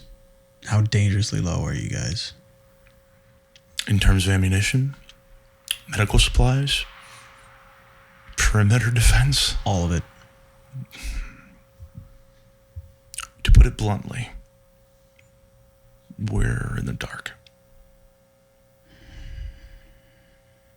This station is completely defenseless in the next 3 hours.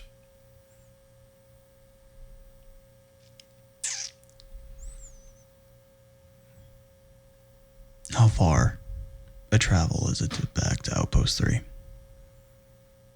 About a day and a half.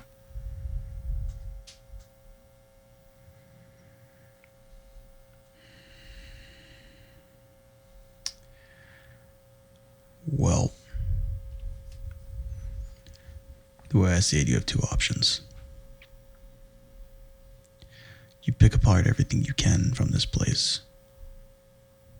You load up those buggies. And you head back to your outpost.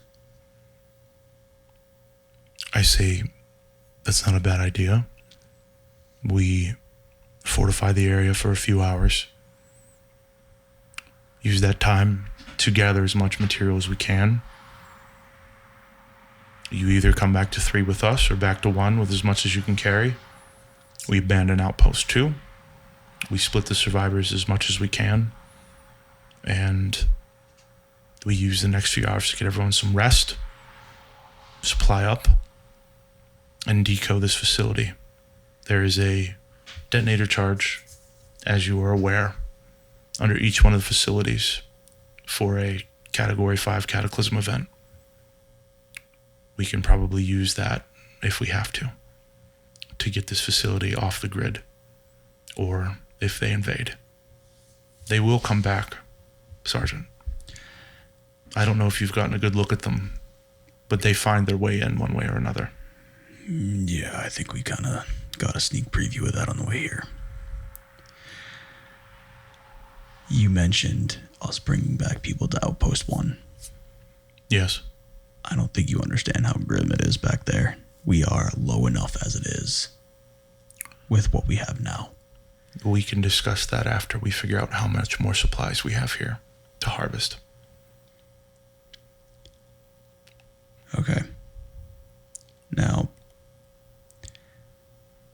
in that rover, I've got people I got to look out for. That being said, I would like to bring some of them in, some I trust, some I know, to help figure out what we need and how we can help. We will convene that communication in our dining facility. We will get everyone off of your buggy. We will introduce mine to yours, so there is no lack of transparency. We will convene in the dining facility. We'll get everyone fed, hydrated, and up to speed. From there, we will take the few trusted that we both have, and we will convene on what is necessary. It will be important to have some of my men and some of yours guard the opening in the wall. We will switch shifts. We will both dedicate resources to this. Do you understand? Crystal. All right. And he stops leaning into you, and he heads over to his men, and you can hear him saying, gentlemen, fall in. And you can hear him relaying the information you said, and you are walking back to your rover. I am heading back, but I'm walking a little slower than normal, Why? just so I can try to hear what he tells them. Roll.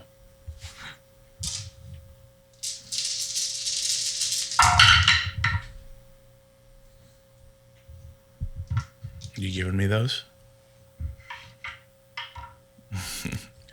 You can hear him saying to his men that this is a crew from Outpost 1. We are to work together. Keep a close eye on them. The last ones who lost their minds started the attack were from Outpost 1. We don't know if it's something from their biome, but the sergeant over there has good intention, and he seems trustworthy. You are to give him his full support and obey him as you would someone in the chain of command. Okay, I keep going. All right. You get to the door, opens up, you walk in, closes.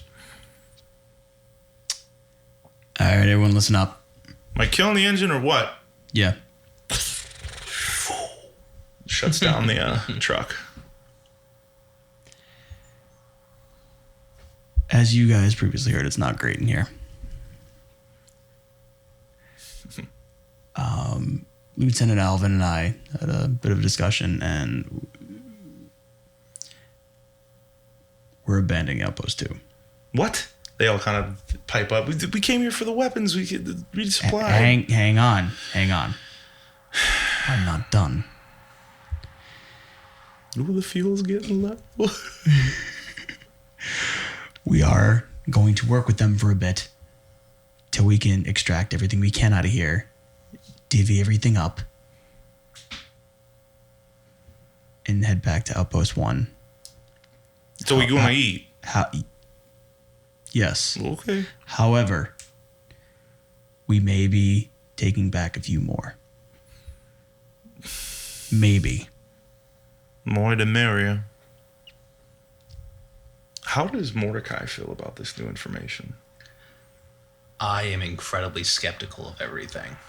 Particularly, how are we going to fit 6 more back on this buggy? Do they have supplies to facilitate that? They do. Oh, sorry. Yeah. Oh, someone's getting corrected on the audio. They do. They have spare buggies. They will take what they can, and we may have to take another one. But we are going to reconvene in their mess hall, and we're going to figure it out. Are you trying to persuade them that this is the right course of action? Yes. Roll.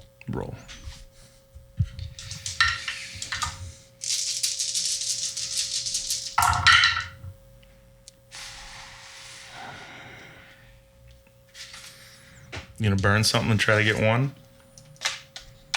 Now, when I burn something, what does that mean? You lose that part of you, but you get the option to reroll any ones that you have. Just ones. Just ones.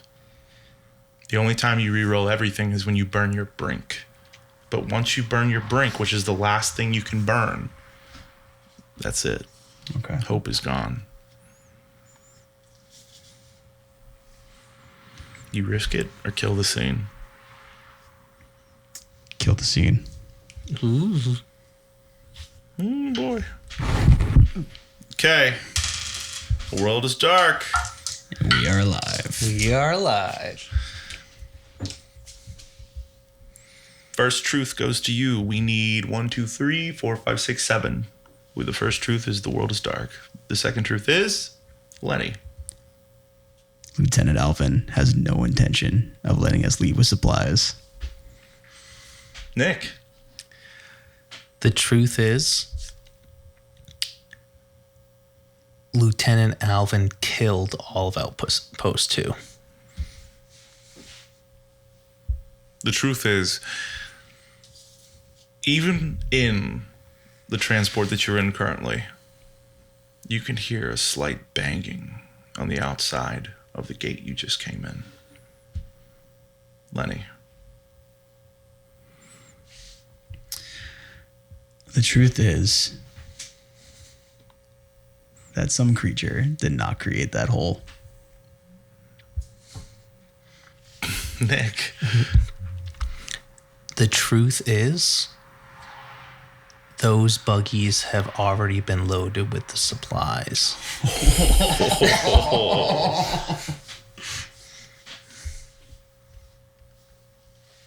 The truth is,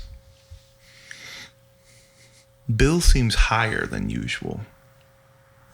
More detached. More aloof. The world is dark. And we are alive. as you start to talk about the best course of action, you can hear the clanging. First soft, but almost like something's feeling around the wall outside, searching for something, looking for something. That's when Bill pipes up. No, man, there's no honeysuckles on this planet whatsoever. And this place here doesn't even have any flowers. Doesn't even have a fucking, man, a botany lab. This is a weapons facility. What are you talking about? They got supplies. They got supplies. They got bullets, man. Bullets don't fucking feed people. Peace does. No, but the bullets gets us food. But the honeysuckle doesn't? Come on, man. We both know that's bullshit. And as he says that, he just kind of like droops for a second. I just lean into him real close and just yell, Bill! Ugh. Yeah, man. What's up? I just look to Silas and Mordecai and just shoot them a look like, what the fuck? Silas has always been very whatever happens kind of guy. But Silas's back is to the back of the door. He is putting some space between Bill and himself. And he kind of gives you a look you remember from your days on Hodgen. A look that says, shit ain't right. Shit ain't kosher. He looks down at Bill with his eyes and then back at you. And he goes like this with his hand. He's gesturing to his ear. Bill does, or? Silas gestures to you. I just give him a nod. Yeah. I just had a little bit too much to smoke, man. It's not a big deal. What's Mordecai doing? Because I shot him a look too. I'm just kind of looking for you for attention because my character wouldn't know any of the stuff that you know, but he saw you look at him and is just kind of confused of what's happening.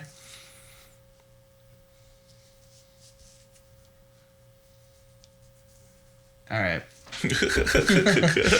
Well, no, because like I figured since they are, well, you're an engineer. I figured like all the scientists work in one area, so he would have known Bill. But Sure. I mean, he's not a scientist. He's an engineer. I know. That's Yeah. I know. Unless you count an engineer as the science of mechanical devices, which is literally the definition of an engineer. But anyway. You took a really roundabout way to say I'm right. Yep. Yes, I did. All right, so I'm just gonna look back and just go. So we all understand what's going on. Silas nods.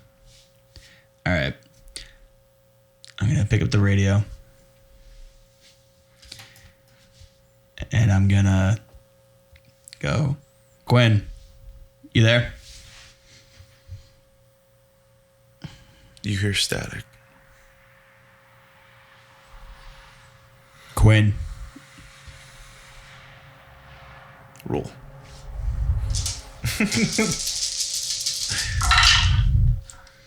Nice. I'll take that one. How many did you get?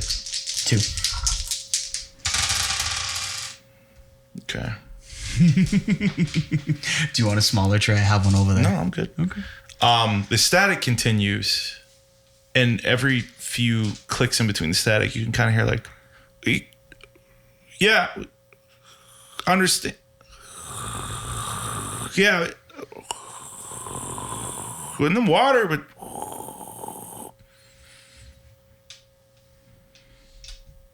Quinn, repeat. yeah, so grab Cammy, algae. We should be in range, Alan. I don't know. I mean, maybe just being in the perimeter is causing some interference. Toxic what?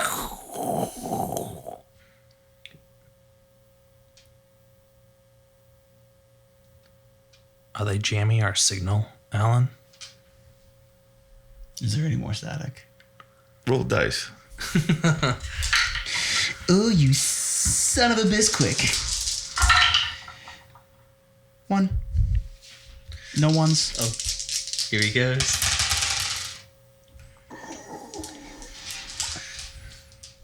There is more static, but no more communication comes from it. And I was paying attention to what she was trying to say, so. Yep. Sounded like she was telling us not to drink the water. The algae. All right, guys. So. They all heard that, right? Yeah. Okay. I look at Bill. Okay, what are you looking for? How does he react to that? As you look at Bill, he just kind of stares off with like a little smile on his face, like he's high as fuck. Doesn't even notice your gaze. All right. Well, guys, if they try to offer you water, don't take it. Water's life, man. Bill pipes up. It's like what plants crave. Well, then the plants can have it. Tonight's sponsor, Smart Water. We're not really sponsored by Smart Water, but Smart Water, if you somehow watch this, we'd like some bottles, please. It's a smart move. I'll get out. Anyways, I'll get out. all right. Let's get it as much as we can and get the hell out of here as quick as we can. You can hear from the outside that banging has kind of stopped, and Lieutenant is. You can hear it, Sergeant Allen. We're ready. If you want to step out, we can all meet in the mess hall. I just look at all of them. Just be like, don't let your guard down for anything, even each other. Okay. So, And then I'm going to start walking back towards the back of it. mm-hmm. And I'm going to go to Silas and go, do not take your eyes off Bill. You know me. I sees everything. And I just go, give him like a pat on the shoulder, and I'm like, all right, we're coming out. And open the door. Okay. Door opens up. You guys fall out. You're greeted by, 9 other people plus the lieutenant. And they're, hey, how you doing? Exchanging glances and stuff. And lieutenant looks over. Hello. I'm acting lieutenant here. We're gonna have about 15 minutes for you guys to get decompressed and gather your things off of the vehicle. We're gonna meet in the mess hall, get everyone fed, hydrated, and then we have some things to discuss. You are all safe here for now. I don't mean that with any ill intention. It's just there have been some happenings here, and we want to try to minimize any loss going further. Your sergeant has agreed that the best course of action would be to supply up and abandon this facility at our earliest convenience. I agree. If you will all find yourselves over to the dining facility, get washed up beforehand. The DFAC is down the west hall. The latrines are over there on the east hall. We have 4 showers. The water is still warm. It is still working. And we will see everyone in the dining facility in 15 minutes.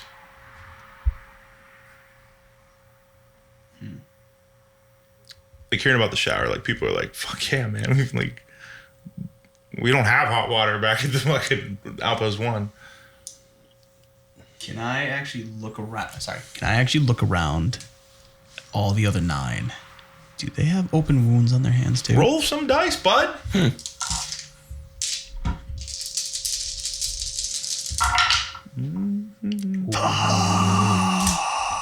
You gonna re-roll those 3 ones? Or let the scene pass?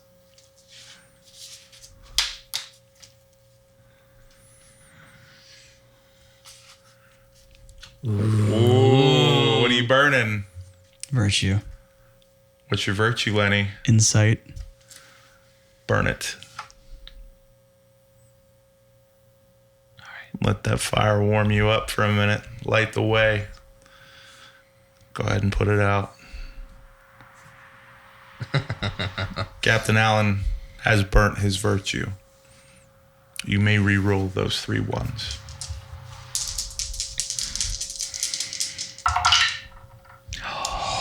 Two.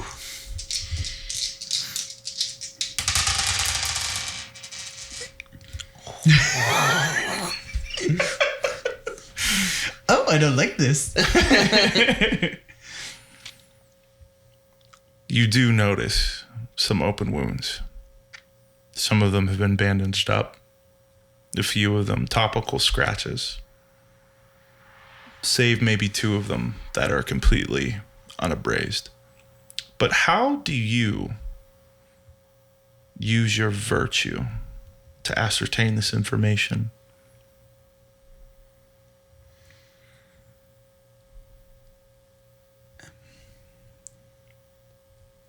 Would it be something from his past, maybe?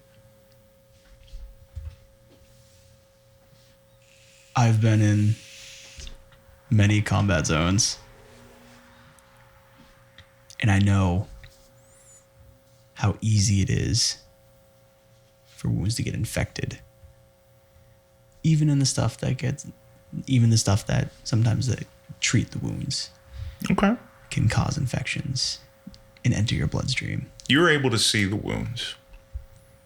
And you were able to see some of them look feverish, but not anything out of the ordinary. Wounded, probably not having the right antibiotics. But they'd wash the wounds, would they not? Sounds like you're asking the GM a question. Well, no, I mean, just basic knowledge. You clean a wound. Do you? I suppose you would clean a wound. Mm-hmm. And we were told not to drink the water. Were you told to not drink the water? Okay, let me rephrase that.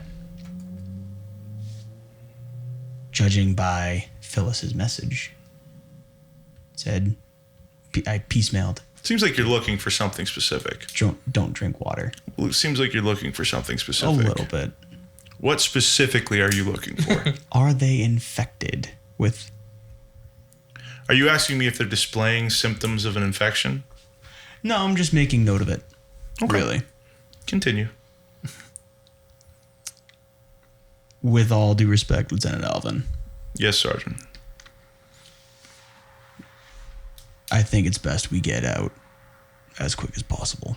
As you say that, you hear an alarm go off.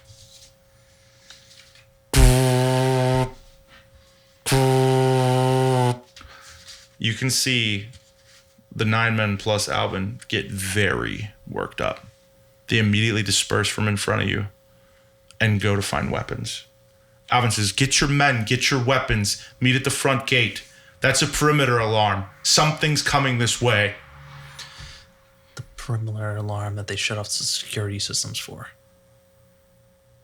Is that in character? You said that the security was off. Well, could I roll for that? Yeah, you sure can. It's like, I want to roll math rocks. One. You gonna give me those 3? No, I'm gonna burn the virtue of focused.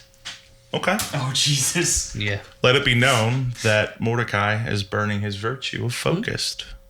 I don't want to extinguish the flame when I do it. Yeah, that'd be shitty, wouldn't it? Is it lighting? Okay, there we go. Mm. Let it burn. That fire burns away one bit of Mordecai. The virtue of focused has been sacrificed. Go ahead and put it out. You may re-roll those ones.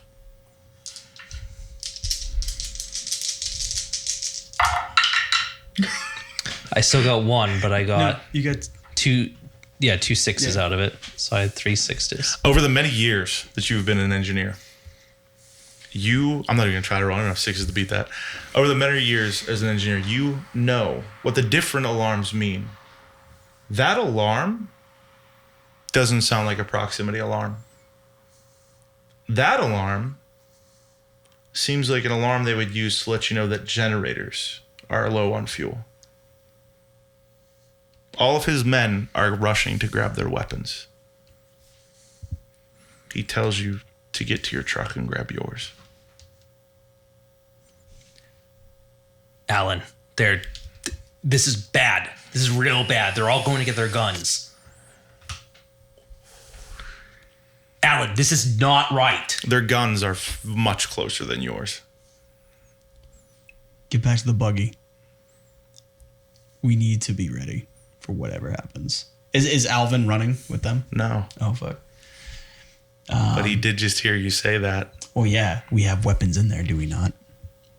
You do? As you turn to tell everyone to get back on the truck, you notice that the men are approaching with their weapons towards the front door. Where we are. Yes. You're moving to your truck? I'm confused on the scene. Yeah, set up. Oh, I'm sorry. All right, so the setup for the scene is you guys are out of the truck. Yeah. You've met each other. As soon as that alarm went off, they started scrambling to pick their weapons up. And he said, front gate. Now his 9 men, having their weapons roughly around their person, have their weapons drawn, aiming towards the front gate. They're moving towards you, weapons drawn, for a threat that you are told is beyond that front gate. So just to be clear, if the gate is right here, we would The have gate is behind you, yeah, so we would have exited the back of the buggy, correct? the sides, or the back, whatever you guys chose to exit. I said hit the button because I walked to the back and Okay. went to So Silas. yeah, then the back of the buggy, which is much further, is where you would have all exited from. Mm-hmm. Yes, But you said we were greeted you were by the by buggy. the lieutenant. By the buggy. Yes, Yeah. by the lieutenant and his men who have rushed to get their weapons. Mm-hmm. What is your move? I just turn to them and just go, load up. Like, get your weapons. As your men, you and the others go to the truck, you hear the lieutenant say, "Sergeant, I just turn and look. how many rifles do you have in there?" How many do we have? 4. Did you actually take note of how much we have? No, it is Oh, 4. okay. It I is did 4. 4, okay. No, I'm just looking at all the names. I have 1. Remy has 1. Oh, sorry, not Remy. You have 1. Silas has 1. Margot. Would have to go and get hers. Yeah. And then... Silas would have to get his. Yeah. Yeah, you're the only one armed right now. Okay. Can I retcon that, though, or no? Okay. We have 4 rifles at best. Everyone else. We have a plasma cutter. We can make makeshift weapons. It would seem we have you outgunned then. Sergeant, tell your men to exit the vehicle. And you hear laughing. The soldiers behind you. What's going on, Alvin? Well, we know that Outpost 1 had some issues, and I will not let any of my men be slaughtered again. We took this outpost, and we're going to take your shit. Now, if you cooperate, you can get back in your truck, you can fuel up, and you can get the fuck out of here. Or we can have a repeat. Sergeant.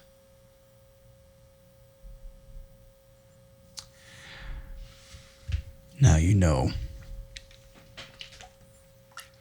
The trip from 1 to here is no easy journey.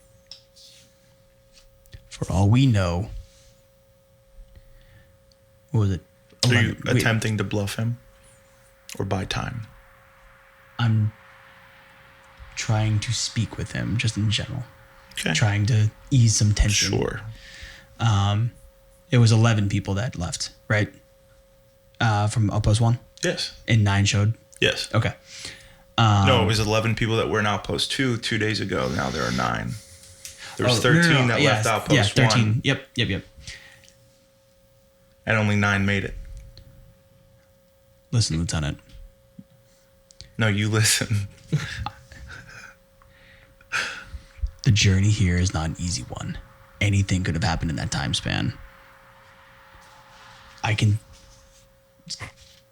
tell you with absolute certainty that they left of sound mind.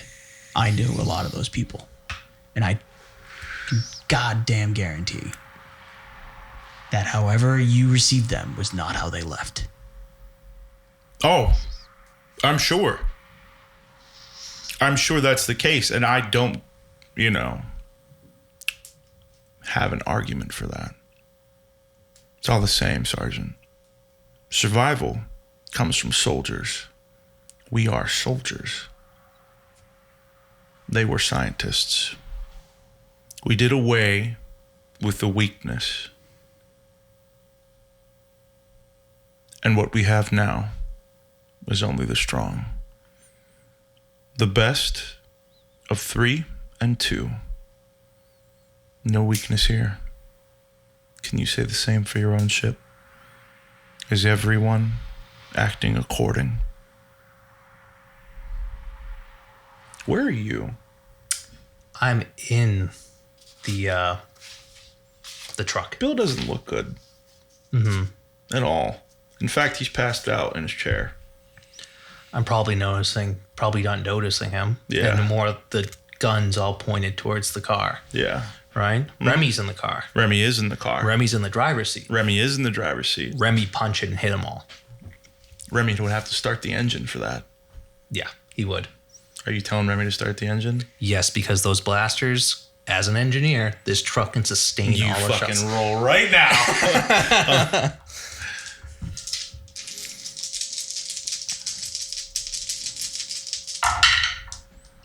Oh, Jesus Christ. Nope. You cannot burn 2 in one scene. Oh, okay. Yeah. I didn't know that. All right, that's okay. I'll take those 3. Okay. What do you say to Remy? What do you tell Remy to do? I try to evaluate all the odds. And I just see everything growing darker. Mm-hmm. All the guns start to point to us. Yeah.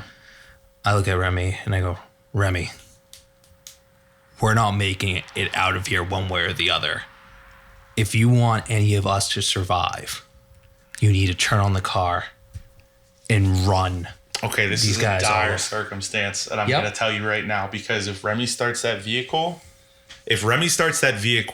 the lieutenant is going to know that you have an active vehicle that can back up, maybe break the door down, or drive through him. Everyone is in that truck, everyone except Sergeant. Who do you think the first person they're going to shoot is? Towards the truck that's moving. I'll let you roll on that. Go ahead. This is a dire situation, by the way. Oh, Lenny. God damn it, Nick. The roll, to be clear, is to see if the immediate focus is on the truck Or Lenny. or Lenny. So it's the pre-dire situation. Well, it's a dire situation My either way. Is depending on this. It roll. very well could be. But you don't know what the dire situation is. Roll. Okay. I can't even look. Here we go, Lenny. You ready? No, I'm not.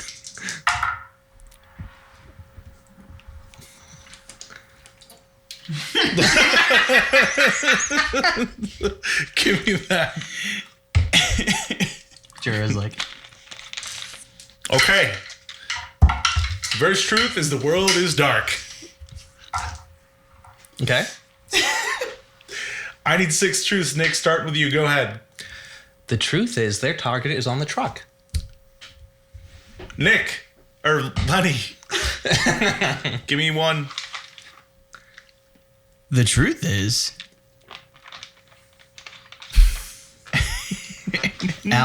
Alan is going to turn over Bill. How is Alan going to turn over Bill? No, sorry, Silas is going to turn over Bill. The truth is, Bill's been gone for a minute.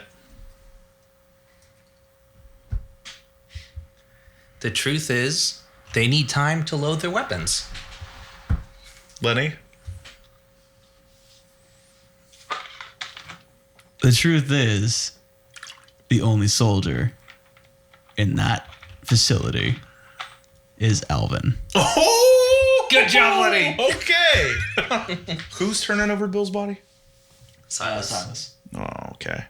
So, you tell Remy to punch it. Mm-hmm. You hear...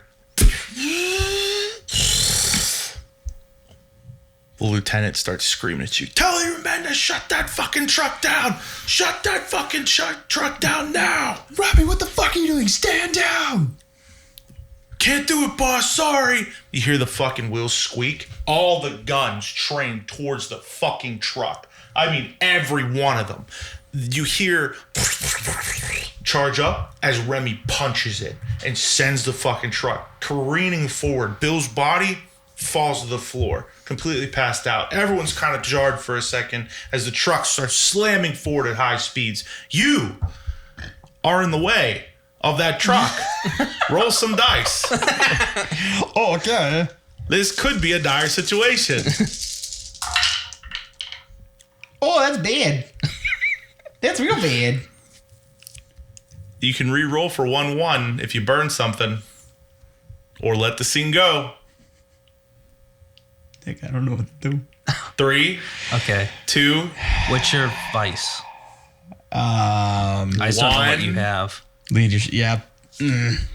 Yeah. You know what? No. Take it. the world is dark. Lenny, 4 truths. Let's go. I think you mean 5. The world is dark. Oh my god, I keep forgetting that. I'm sorry. Oh, yeah. I always forget that. The truth is, they are jamming the signal. Nick, The truth is, one of those bioluminescent creatures has grabbed one of the soldiers. the truth is, Alan always had the makings of a varsity athlete, and his dexterity is on point still to this day. Lenny.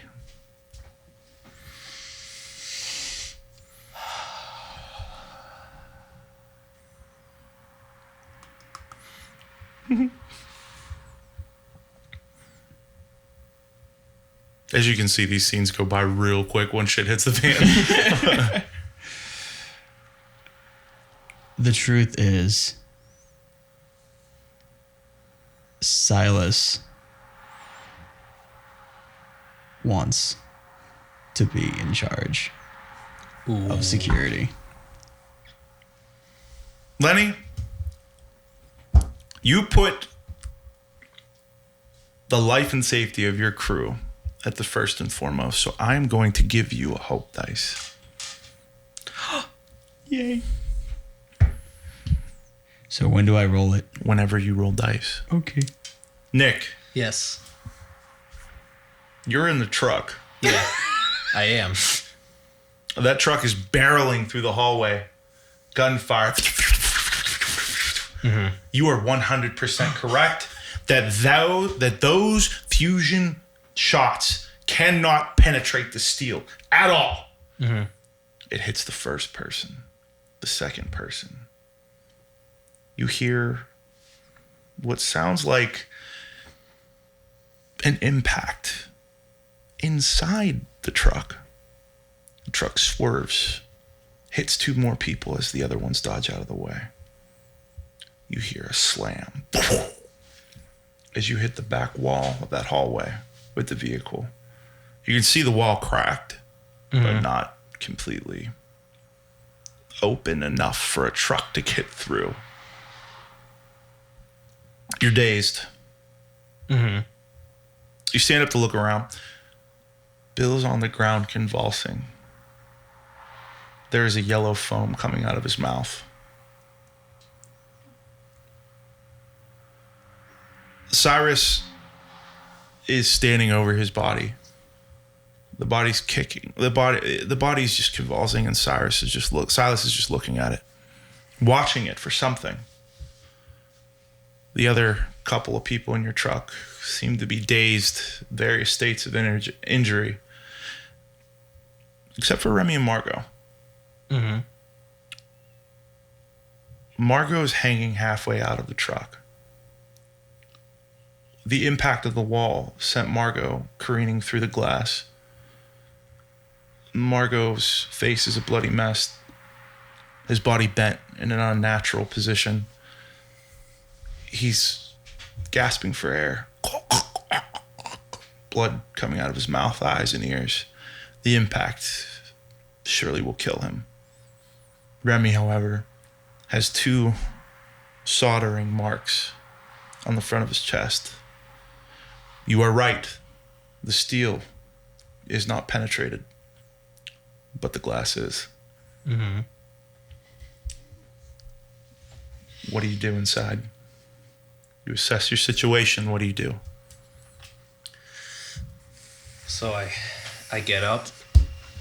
I look around. So of the 10 total, 1 is outside. Yes. 2 Very dead. dead. 1 convulsing. But they have saved everyone else. Yes. Hey, Nick. Yeah. What? I want you to take a very close look. And I know you noticed it, you motherfucker. I know what you're doing. I want you to take a close look at your cards. Yeah. Kill? No.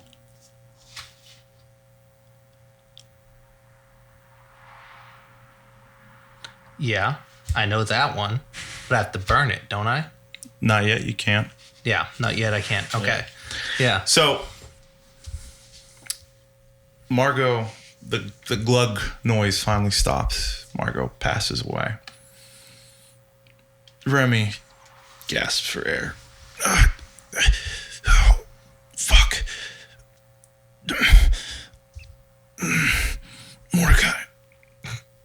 Mordecai, is everyone okay? Second, I just look at the names right. Maggie, come help me. Maggie stands up and rushes over with you. Oh my God. He's been shot. Yeah, I definitely think. Yeah. It'll buff out.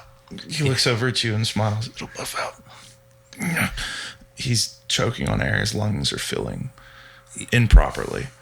The cauterization is causing complications.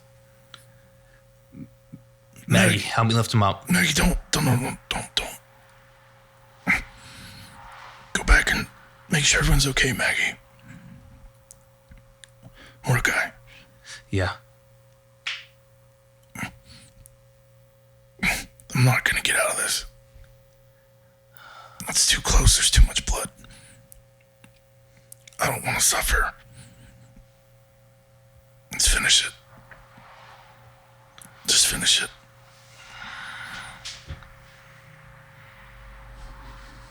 What do you do? Yeah, the only thing I have is a plasma cutter. Oh my god! Or like your hands, or literally anything. You can actually see through the hole. That you can see the corner of his heart pumping. Oh, okay. He's losing quite a bit of blood, but the asphyxiation, the pain of suffocation is what's killing him. Just do it. I don't blame you, man. I don't blame you. It hurts, please. Just... I put the plasma cutter against the side of his temple, and I just pull. Jesus Christ. As it whirls up for a fraction of a second, you can see bright light shoot through the other side of his head. There's no blood. There's no pain. You cut the limbic system, the bottom of the cervical membrane, and Remy's gone. His body slumps forward as a wheel of the plasma deignites the lasers, and he passes on.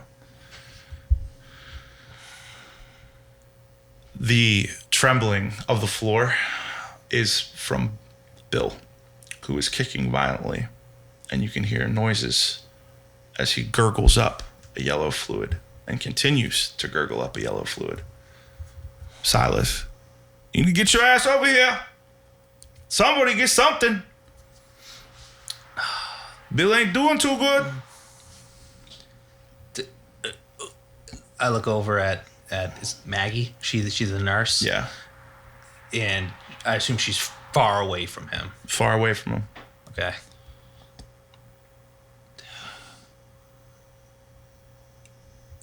Does it look like algae? Like, would it be anything I've noticed before? Roll some dice. Okay.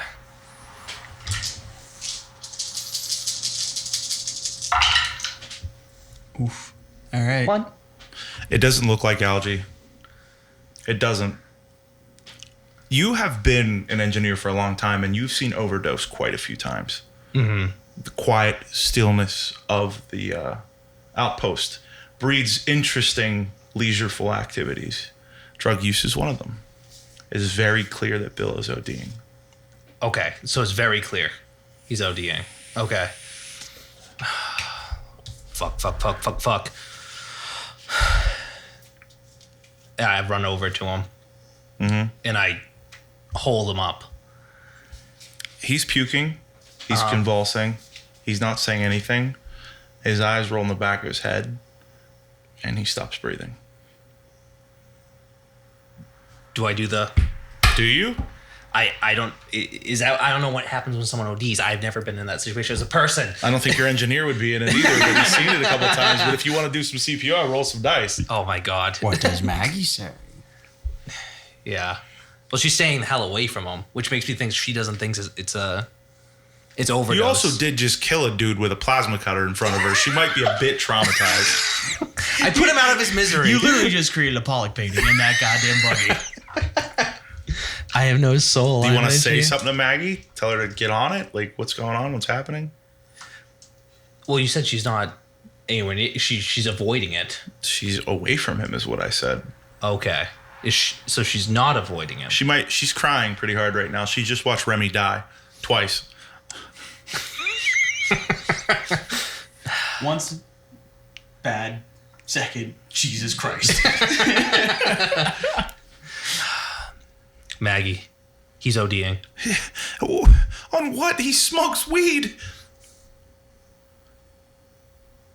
That is true.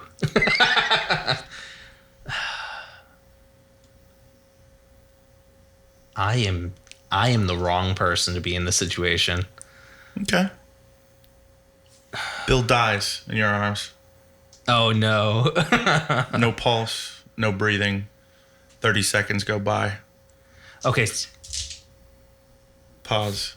You, having just dodged the truck, what are you doing?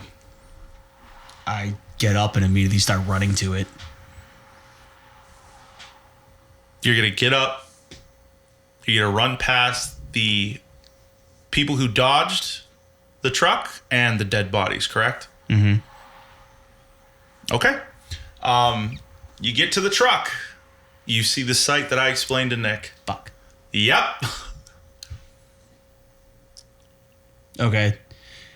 I just go, Mordecai, what the fuck? Help me! Is Bill dead? Bill is very dead. So is Remy and Margot. Okay.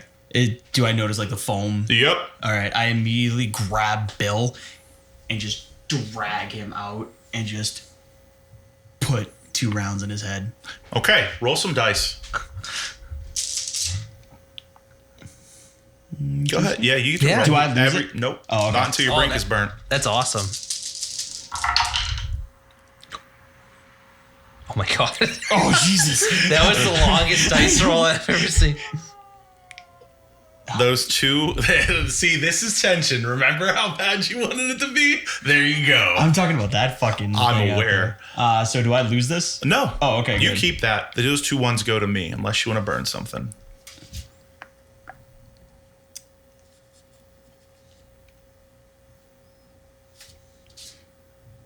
Yeah. Yeah, what? I'm going to burn my vice. What's your vice? Leadership. Your vice is leadership. A bad leader. Light it.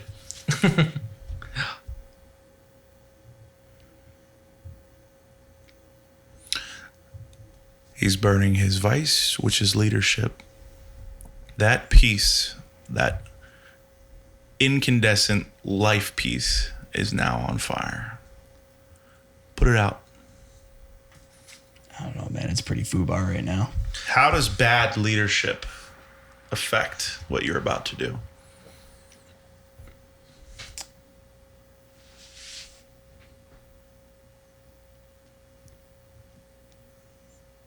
With everyone still in shock in the buggy, and was he able to hit? Oh, I wouldn't even know because I would have run right past him. All right, so with everyone in the buggy. Those ones are mine, by the way. Oh, I don't get to re-roll them? Oh, yeah. Never Yeah. mind, you do. I'm sorry. Go ahead. No, I was going to say. Yeah. With everyone in the buggy seeing what happened and that in total shock, the first thing a good leader would do is try to bring them to their senses. Mm-hmm. Rather than dragging out the corpse of Right. a fellow survivor and putting 2 in their head. Reroll them.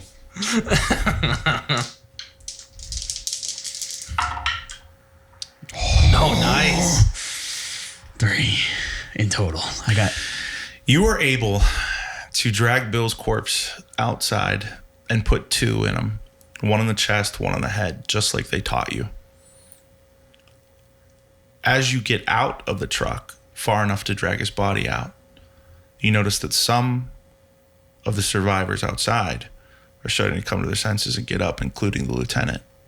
What you also notice are a pair of tentacled appendages reaching through that hole in the wall and snagging one of the dead bodies and dragging it outside. To be clear, all you can see are the appendages. That's it. So where is the buggy in? The buggy is pinned against the wall. There is a small opening on the front side where the buggy crashed into the wall. Through that wall, a pair of tentacles are pulling the remainder of a crushed body that was hit by the truck through it. Okay. So inside of there is what you're saying? Is that what I'm There's the truck. Yeah. And here's the wall. Here's about a 2-foot crack. Hey, The bud. tentacles are reaching through and pulling one of the bodies from the front of the truck that was stuck to it through a little hole. Oh, okay. It gets worse because the scene just ended. Oh, the candle ran out of fuel. Okay, boys, give me a dice. Speak some truths. The world is dark. The truth is, I don't even know. I don't even know where the truth could go from here. The truth is, there is a security door on the opposite side, Okay. able to be going to. Lenny. Opposite side of what? Oh, Oh shit. no. Give me a dice. Another candle just blew out because it's been taking so long. Oh no, don't hit the water. The truth is, Maggie faked her medical certifications. The truth is, there are more tentacles coming through that hole in the wall. Give me 3 more. Okay. The truth is, there are survivors calling from the inside of the place. Lenny. The truth is, what's his name? You're losing. Remy killed half of the researchers. Remy? The one that was driving. Yeah. Yeah. He killed half of the Okay. people. The truth is, on impact with the truck, it was damaged beyond repair and is no longer operable. We pick up here with you. Having shot him, seeing the tentacles come out Of the wall and Okay. pulling the body through, you hear that all too familiar. I just go, Silas! Yep. Let's go. And just immediately start just firing at the tentacles. Silas grabs his weapon, pulls out the bolt, charges it, looks over at the wall, rolls some dice.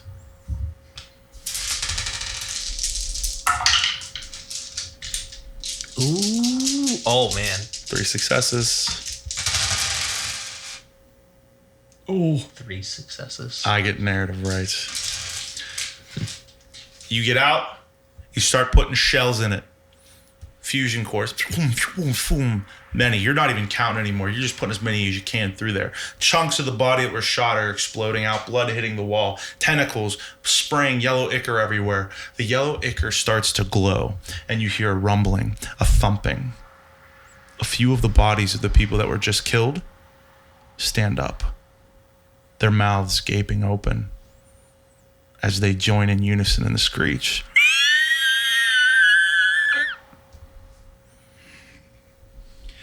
And I hear this.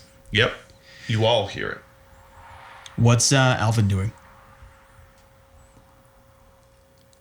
Alvin is holding his arm where his wound came from. He starts to look a bit delirious.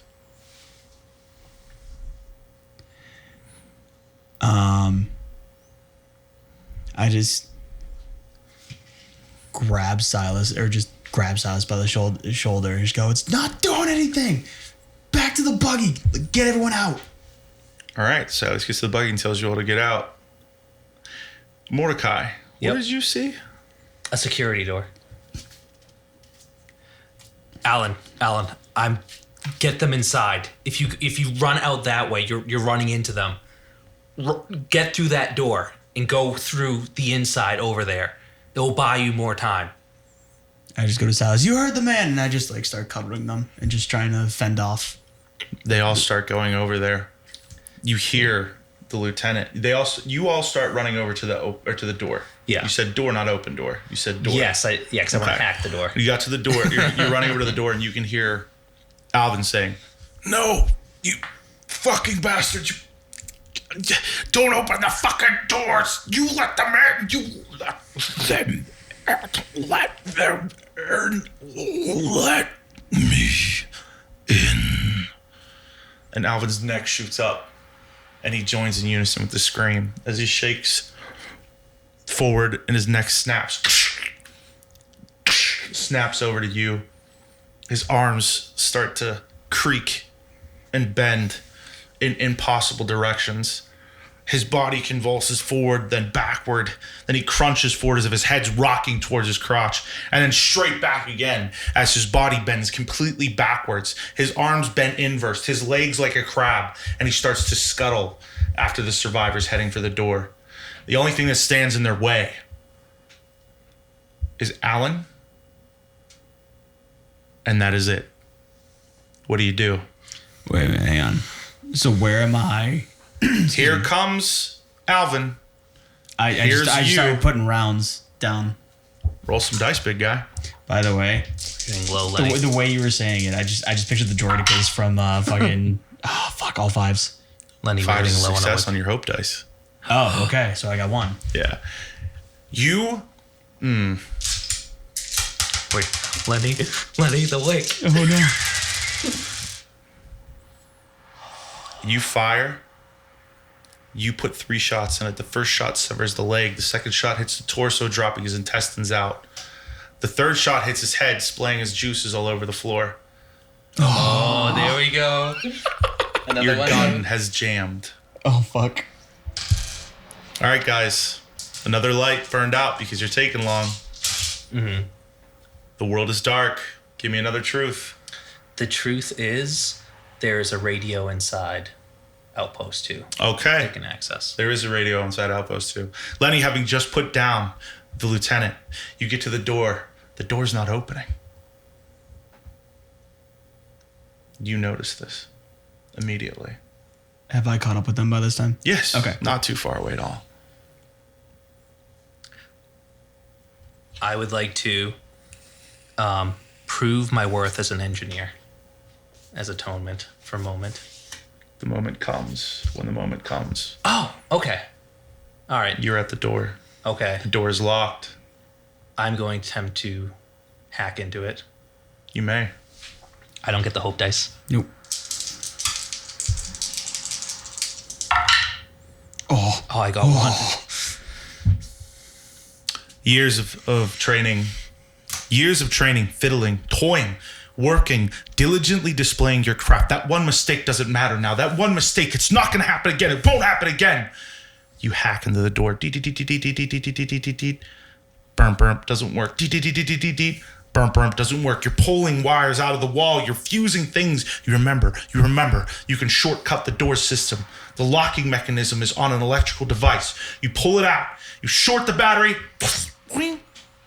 The light turns green. The failure of you forgetting to properly install the shielding on the cryo devices. The look of your long dead wife, rotted and decayed in her cryo sleep, leaves your head for a moment. You have atoned for the death of your wife. You have earned your hope dice. Yay. The door is now unlocked. Okay. I'm not playing this game. You guys are. Tell me what happens. Everyone get inside. Get inside. Alan. Just keep firing and just pull him Your back gun's in. jammed, remember? Oh, sorry. And then I'm just like sitting there trying to unjam it. Then I hear him and just immediately fall back. Okay. You guys fall into the room. You shut the door and lock it Yes. without looking in it first? I wouldn't, as a character, wouldn't really look into it. As you all fall into the door, the remaining survivors, the door shuts behind you. The light turns, or the locking mechanism turns red. This will be the final time that door will be able to be opened. You have moved yourself into the medical wing. Around you, you can see bodies. All of them have some tentacled things coming out of their neck and their throat. Their mouths have been removed, their jaws removed, their tentacles terminating on these proboscis suckers at the end. They had been researching these things at Site 2. You fall in. What do you do? He didn't mention where the buggies were they? Who's in this room with you? Who was it? Who survived? You got Silas, you, Maggie. myself, Kent. Richard, who hasn't really said much. You don't even know what Richard does. He's the leader, but not. So hang on, it's me, Silas, you, Richard, Bill is dead, Maggie, Ariel, Remy is dead, Margot is dead, and Kent. So 1, 2, 3. As you 4, get through the 5, room 6, and you 7. start looking around, seeing everything in there, the different bodies and everything, Richard slams his hands down on one of the gurneys. You gotta be fucking kidding me. All of this, and they have these fucking things here? They weren't supposed to fucking exist. None of this was supposed to exist. That doesn't matter now. Look, we just gotta get the fuck out of here. It doesn't matter now. He looks at you. It doesn't matter now. It doesn't matter? You gonna just lay down here and die? Lay down here and die. Richard doesn't look good. He's sweating profusely. And fucking Bill used the last of it. He's sweating heavily. All I wanted to do was get here and get some fucking morphine. Can I, like, stealthily try to I'm still trying to unjam my gun. Can I check to see if I can finally unjam it?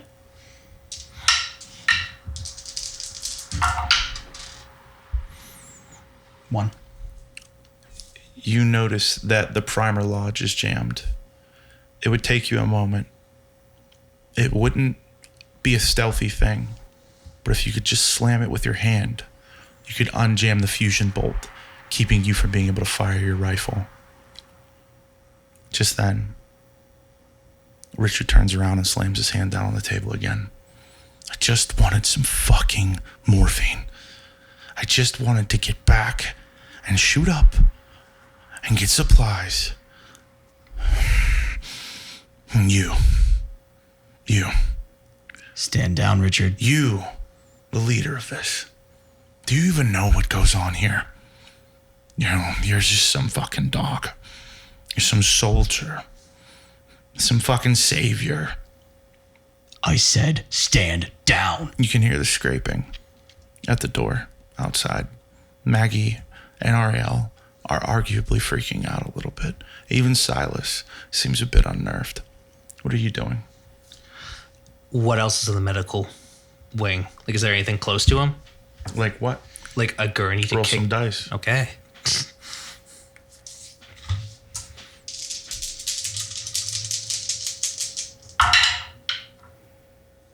Got one.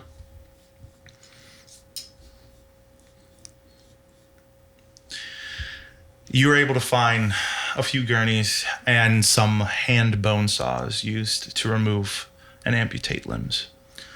A few scalpels and some needles of some yellow fluid.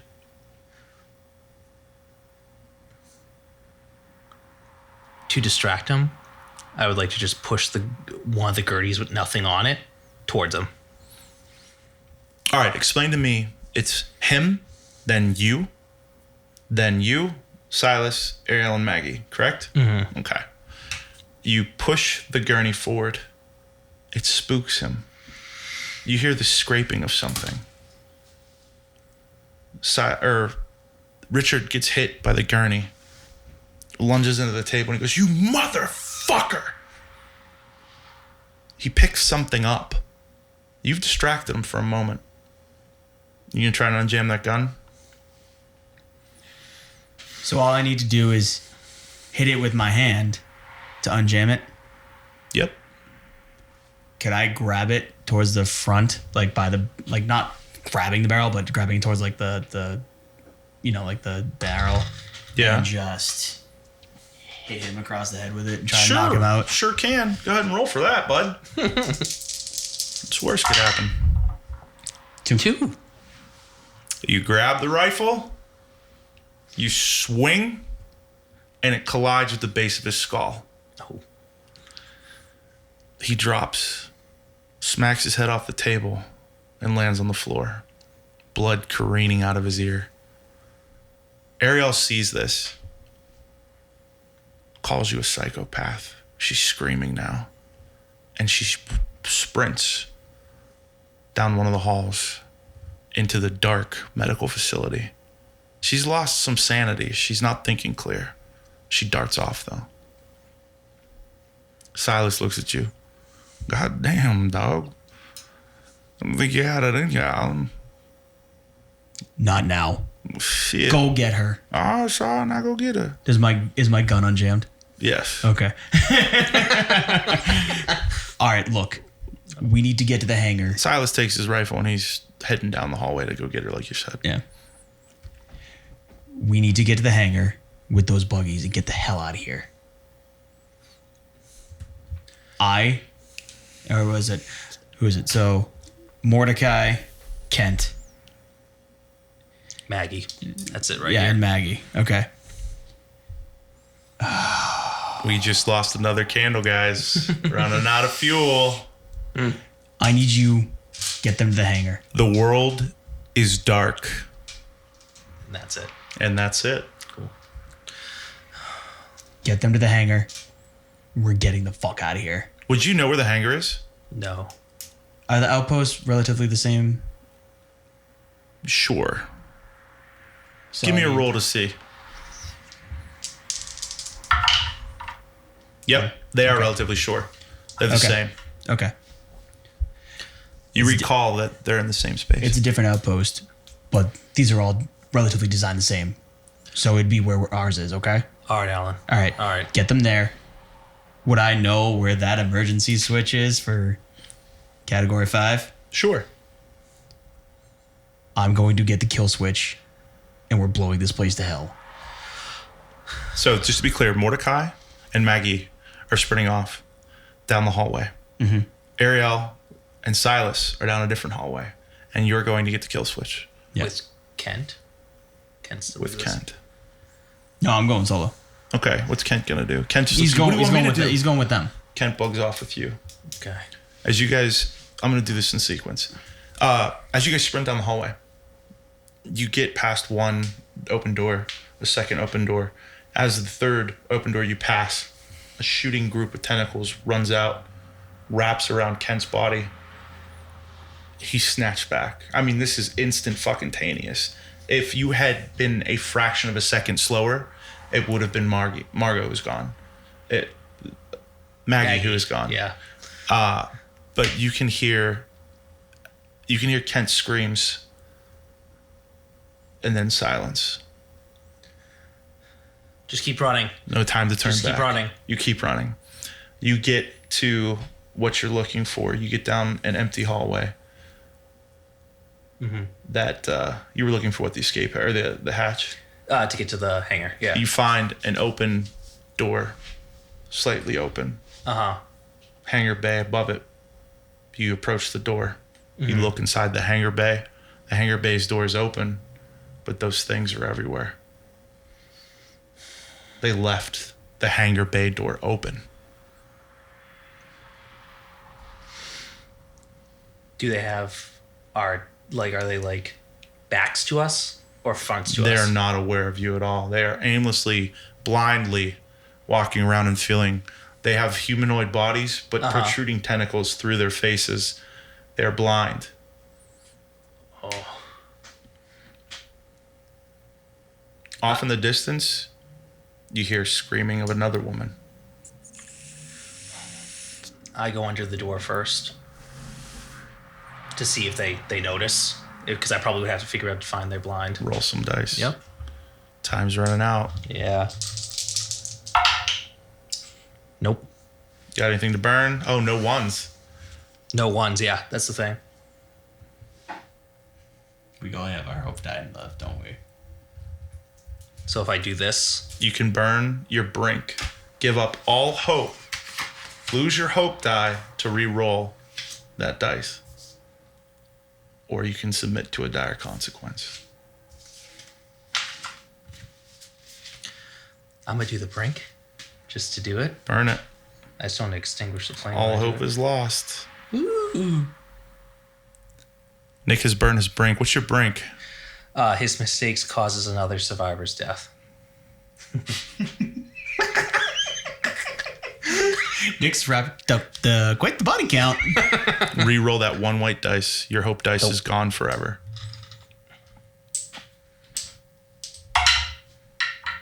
It was a 2. It almost hit a 1. It circled around a 1. As you climb through the door, Yeah. you get a few feet forward. You signal for Maggie to come through. Mm-hmm. She starts to come through with you.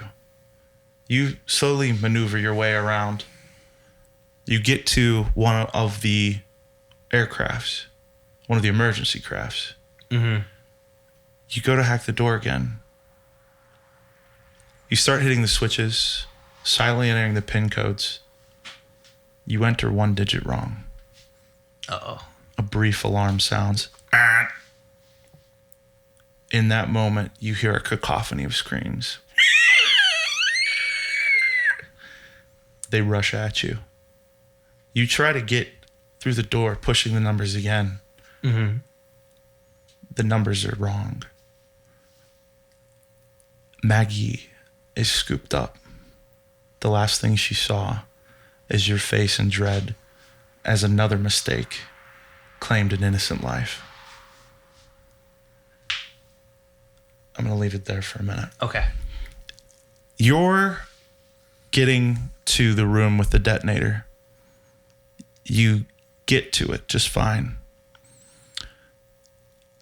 Inside the room are about 12 to 15 people. They don't seem to be showing any symptoms, but they don't look quite right. They see you come through the door. What do you say? They don't look quite right. Like how? They look unhinged a little. Scared, deranged, slightly starved.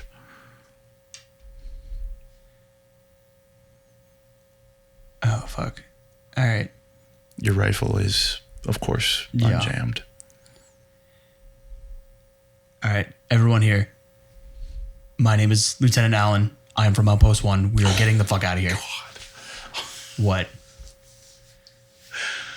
You're Lieutenant Allen. All right. Give yourself a field promotion. Oh, sorry. That's right. Sergeant Allen, right? They immediately rush you. I just start opening fire. Roll some dice.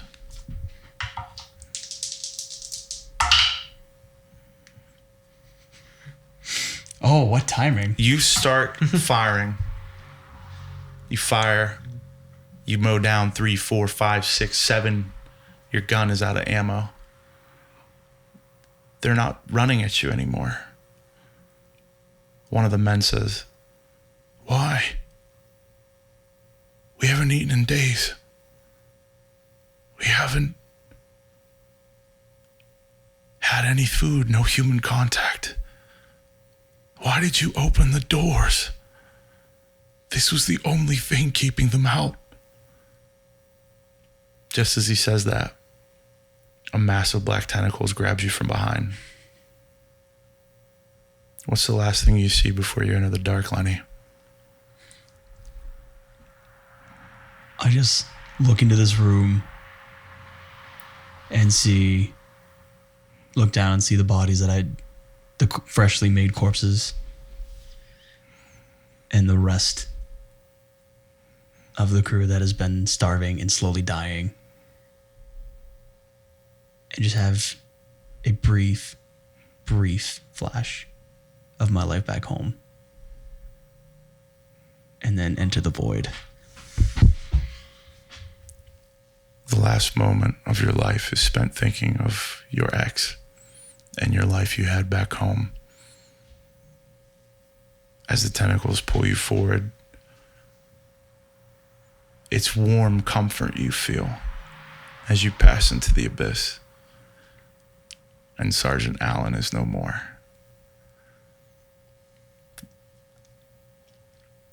The body of Maggie is being torn apart viciously. The tentacled monsters are feeling around the vessel to see what else could they possibly have to eat. You have cowered down into a ball. Another mistake. Another dead woman. What do you do? All I can muster is to just lay back down as I started, staring up at the ceiling. As you stare up into the ceiling, you feel one tentacle on your leg, and then another, and then your chest, your arms, your head. The tentacles writhe over your body, pressing, pulling, tiny proboscis mouths probing your body for entry. One finds your mouth. You close your eyes. You did say, after all, today was going to be the day as Mordecai passes away. As Mordecai's body falls to the ground, we see the remains of Maggie being pulled apart, devoured. We see Ariel in pieces, Silas slashing hatefully with the edge and buttstock of his weapon out of ammo, beating back the tentacles, beating back the last remnants of the darkness. He's overcome. The people starving in the room with the detonator found what you were lunging for, what you were aiming to get. The last survivors hit the button. A few moments later, the camera zooms out as a blue light engulfs Site 2, evaporating it, imploding it down into the ground into a crater. Darkness is all around, but off in the distance, there are 2 trucks with their lights on, heading to Site number 2. The world is dark. I want to thank you guys for watching. I want to thank you guys for playing and dying so well. I hope you like this. It's an interesting game. What do you guys think? Tense? How do you feel? What this did that I've not really gotten out of other games, in my opinion, was there was a lot of like sensory stuff. What I mean by that is like it's hard to show via video, but when something's being burnt in front of you, like you get hit with a sensory stimuli, or like even when like you're watching it and you now have a visual stimuli, and then audibly, because you're just waiting to hear the of the candle go out, you're then getting that stimulus. So I felt like it was very interactive in that regard. Would you play it again? Yeah. Lenny? Oh, man. So, I got to admit, it didn't even dawn on me that we are literally up against the clock until that one specifically burnt out. And then it clicked, and I'm like, oh, fuck. Like, I was on edge in the beginning for a while. Like, not bad, though. Keeping it together. But then when that specific one went out, that's when the anxiety kicked in. It's like, oh, shit, all right. Because, like, you know, I play a lot of games like D&D and stuff like that, where you can sit and you can kind of, you know, plan stuff out. Meander. Yeah. And really, the time limit only comes from the DM or the GM. This is on a whole other new wave of anxiety. I thought it was really, really cool that, like Nick said, there's a visual stimuli to it, because like you really didn't think, you feel like you just be going through the narrative and you know, but usually with like D&D you have maps and stuff like that, you have miniatures, but like this is a different type of stimuli, because like not only is it how you gauge on how many, you know, the odds of you surviving longer, but it's literally a ticking time bomb. That's literally the best way I could put it. Would you play it again? Oh, absolutely. Well, this has been Lenny, Nick, and Jura with the Botch Pit. Stay tuned for Dead Skies 2. Thank you. Bye. Good night. And remember, keep the lights on.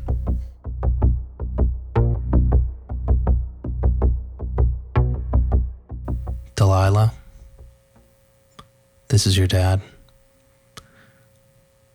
Should you find this and I'm not here, just please know that I love you, and I hope that we see each other once more. I hope that you do not fall to the same fate I did. Okay. That's good. Eerie. They're not going to hear this. Yeah. We're going to cut it out and I'm going to pick up in a minute. Yeah. But like that's really good, dude.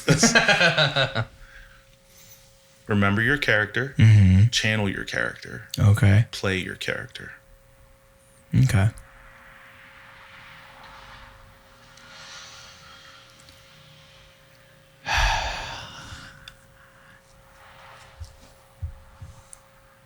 I've been through hell and back many times.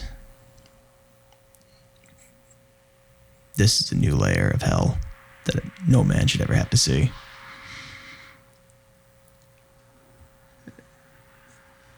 Annie, I've made a lot of mistakes. I could have been a better husband. For that, I'm sorry. I wish I got to tell you in person. If this message finds you, know that I've always loved you and will never stop loving you. I'm sorry. That was good. Yeah. Wow. Okay. That's going to be really fucked up at the end of this. That's going to be really fucked up at the end of this. Wow. Fuck. Okay. Got my work cut out for me.